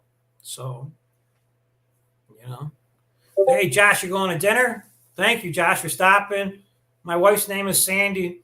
So, Josh, if you want and you feel comfortable in the future, I'll look you up on Facebook or whatever. My wife could shoot you a stream to jump in, and you could be part of the thing, and we could have a lot of fun, and maybe you could learn something in regards to what your forte is. So, Josh, thank you for stopping. I don't think nobody else is here. It's cool. I'm having fun though, but it's I'm glad you kind of got something out of it, because like I said, just like you, I'll talk to you all night and try to help you get to it and figure it out, because I guess that's just who I am. I want to see you succeed too, and I don't want to see you make dumb mistakes in regards to spending all this kind of money and not recouping your money. So everybody's excited, just like anything else, to jump in on it. It's something new, and in the long run, if you're not willing to take the time and or let it sit for a while and let it go, and you get in over your head, because it's easy to buy something for $2,000, and then next thing you know, it's only worth $1,200, and either you eat the bullet or you just live with it. So I mean, that's what I got. But what I'll do is I'll show you. I can't do it. I won't do it today, but I'll jump on. I'll do a live stream, and I'll invite you in. Yeah, I know tomorrow we'll do it. No, not tomorrow. Okay. Oh, not tomorrow. Anyways, I'll show you. And Josh ever wants to come on, I'll show you my mining rigs. You know what I'm saying? I can't take this desktop that I'm broadcasting on right now, or webcamming on. I can't walk around my house with it unless my wife holds the board in the mouse. But I'll show you what I got, and and then you can just see what it looks like, just to get an idea. But like I said, it's just, I just do it because it was a way to make extra, coins that I couldn't afford to buy when the market was sideways. So, but it is pretty interesting once you get to to figure it out. Just just like the knowledge you might know from your job of working with all the fiber optics, which I couldn't imagine how you could do it. There's so many little wires in there, but it's got to be pretty interesting to you, or else you wouldn't be doing it, or else it's got to pay really good, so you do it. Josh says he does no Facebook, no social media. I thought Josh said he was only 37. I'm surprised you don't do that. That's cool. Yeah, I don't do none of the social media thing either because my wife really jealous, and she thinks anybody that I'm talking to, I'm in a relationship with. So I just hang out and just do this a little bit right here, and that's about where I go in regards to learning and talking and stuff, Yeah. So, Paul, we should have had a stopwatch going because you'll get in Claybro stream tomorrow and be like, yeah, so Frank had never done any crypto mining before, and in so odd amount of minutes, we had him up and running and earning Bitcoin. Definitely let people, and I'll jump in on Claybros and let people know, Josh knows it, or not Josh, Paul knows his stuff. He had me up and running crypto mining in no time at all with what I already had. No, that's cool. I mean, I'll answer them questions, and I'm not worried. But I in regards to Clay, he's getting too big in regards that he don't have the time, that he's got to keep the chat moving, because once people get bored, they're going to click off the chat and go somewhere else. So he's pretty much just got to follow along what's going on with the chat and do what he kind of figured to do for the day and answer those questions, because he can't stop like you or I, because who would be here right now? Just you and I if we were on his chat. So he's just he's got to do what he's got to do to stay alive, and he's got to do a lot of research, or I don't want to say anything that would be negative, but pretty much almost everybody says the same thing in regards to I could tell you a couple guys that I watch on YouTube, they just like to hear themselves talk, and they make short 3 or 4 minute videos about what the other person's talking about in regards to they might have heard something an hour before, and then they repost it, just hoping to get more, followers or whatever. But that's also, you got to do what you got to do, because it's so hard to get people to watch you. And I think the hardest thing about YouTube is there's no TV guide with it. It's so hard to say that, you're going to pop on. Just like the other night I popped on, I'm not sure. I was a couple minutes late because I just happened to go through my on my big TV, because I don't usually chat with nobody unless I'm on a Claybro stream or talking with you. I don't chat with nobody, so I watch it on the big screen in the parlor on my Roku stick. And so I just happened to be going through it, and I saw you were live, so I jumped on real quick. But that's the biggest problem in regards to I don't want to say not having a schedule, because it's hard to have a schedule when you got to work. Yeah, I mean, you could say that we're gonna try to, and then but once people start showing up, they'll start coming more or less. Because my wife even made a comment to me this morning. She said, wow, you got a lot of people on Frank's chat the last 2 days on the live stream, and really it did pick up. I'm not sure, maybe people are looking to get hopefully I don't want to say correct answer, but to hear something they want to hear, or maybe people got a couple free minutes and they realize that you're back on. But you've picked up in regards to your particular channel, in my opinion, of get more and more people to come around. I mean, I know it seems so hard. Like I say, I'll try to get subscribers. Jack Murphy's back. Boing. But in regards to that, it's just, we want to get to the 1,000 mark. Well, Jack, you're lucky. Read the chat, Frank. Jack, you're lucky that she's not on here. So, oh, wow. But those are the things that would not fly on my channel there. yeah, But see, a lot of it is also, people do tend to pop in on my page or on my channel when it's a down red day, and people hear I'm in Claybros, like, yeah, just made this much money doing that, bought this many shares, I made money this way, and people will show up like, hey, how did you do that? And it's like, well, this is exactly how I did, because knowing how to play play both sides of the court. Whether the stock's going up or down. When everyone's seeing their P&L drop, and they hear that I'm making money every day, and I've got extra money to buy shares for doing, I took 75% profit on this. Like, what? He's up 75% on. How did he do that? So yeah, but yeah, the past 2 days have been, just a party over on the channel. It's yeah. But anyways, no, that's very true. It's people, but then again, people want to make money, making a couple dollars here and there. They're interested, but then they figure out it's really not a ton of money, or it's going to cost them a ton of money to make some money. It becomes a whole nother issue. So I mean, I do agree with it, and it's great if you can, on not necessarily our channels, but other people I watch too during the day. They all fall back to that I want to get rich tomorrow scheme, and yep, and that's why I tell people, it's like, my channel's not going to show you. It's not going to make you rich. You're not going to get rich overnight on my channel, but I'm going to teach you how to make steady money.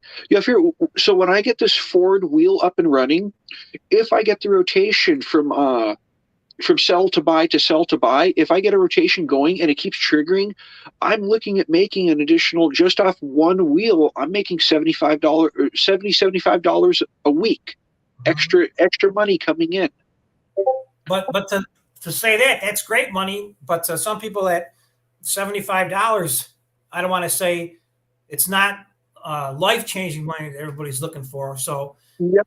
I hear what you're saying there on that, because I was driving this afternoon for a while. I was listening to it, and I heard you talking about doing the Ford thing and going from possibly 100 to possibly 200 back and forth. But like I said, everybody wants to make $2 million instead of $200 or $100. But in the real world, to get $100 off of doing nothing, it's really good. Yeah. But it all takes time. It all takes time, and it also takes effort. And a lot of people, they're willing to listen, but they don't want to put the effort into it. I guess you could say it falls back to, it's like a me world in regards that what can you do for me, and do it for me, because I don't want to do it. Yeah. So. I see, that's the thing. I'm playing the long game here. I'm not, if I can get a quick score, I will, but I understand it takes time, and it is a bit of a grind, but you have to figure, so someone who just takes their money and puts it in AMC and sits back and waits for the MOAS, versus someone like me who, every week I'm making this much extra money by just a little bit of effort. And, if somebody started off with the same amount and they went and they bought 1,000 shares and sat back and waited, and then I start using my shares to make more money to buy more shares, and all of a sudden they're like, well, how are you up at 1,500 shares? How are you at 1,600 shares? We only had 1,000 shares. Like, well, I took those shares and I made them work for me. That's that they're not understanding that you can sit back and wait. That's perfectly fine, or you can go out there and find ways to to improve your position to make more money. Yeah. I don't know if you paid attention. I'm gonna get on in a couple minutes too. On the chat, it was pretty interesting. There's one person, he says he has 109,000 AMC shares. I don't know if that's true, but if that person does have that kind of shares, we're talking beyond life-changing money if that MOAS should ever happen. So I mean, hopefully that person does. And then JB commented on it. He said that whoever it was living in a dream or something, or a lie possibly. And so, but if that dude does have that, and it is true, that's pretty amazing how you could get that many shares. And on that. Look, I told Claybrook, adding the Ford wheel, adding Ford for creating more revenue, it's an aggressive play, but in the long run, I'll be getting an extra share to share and a half a week just off the premium alone, just for clicking a button every week. I'm going to get an additional share and a half. Yeah. And turn that into 2 wheels. Okay, well, that turns into 3 shares a week, and just keep adding to it. It's I agree. And like you stated earlier in your thing, it doesn't matter. It's your money. You do what you got to do with it. And if people don't like what you're doing with it, oh, well, what are you going to do? It's your money. I mean, you know, people are, like you said, might say that you're selling shares to get that you're not, you know, part of the team or whatever. I hate to say, when it comes down to the end and you're out of money, it doesn't matter, you know, what team you are, you got to survive. So, Yeah. I mean, I really don't, I'm not worried about what people say to me. And I guess that's why I'm a small business owner, because I'm not afraid of negative comments. I used to be back in the beginning, but you know what? As long as I do a good job and I'm happy with it, and if they're not happy for some reason, well, it's not my fault. There's just some people in the world you can't please, you know? Yeah. So just, here's a funny thing. So I enter regular covered calls just on AMC to make profit, to make a little bit of extra money, you know, part of the regular Viper strategy. And my stop losses trigger. And, you know, share prices run up. Now I'm looking to, I actually want my covered call to get executed on. I want it to run up to 1701. I want the share to get called away. And AMC turns around and the price starts dropping. It's like, like it's going the exact opposite direction of where I wanted it to go. It's like, yep, every time. okay, my friend, you got any other questions on that mining? I'm going to take off. My wife's got dinner. She's making dirty faces at me right now too. No, I'm pretty much good to go. Everything's up and running. It was as smooth as you said it would be, and we're doing it now. And so yeah, it'll let you know how it's going tomorrow on Claybro stream when I see you over there. That sounds good. But thank you for coming on and joining the stream. It was a lot of fun. Thank you everybody who was on the stream. And other than that, thank you, Frank.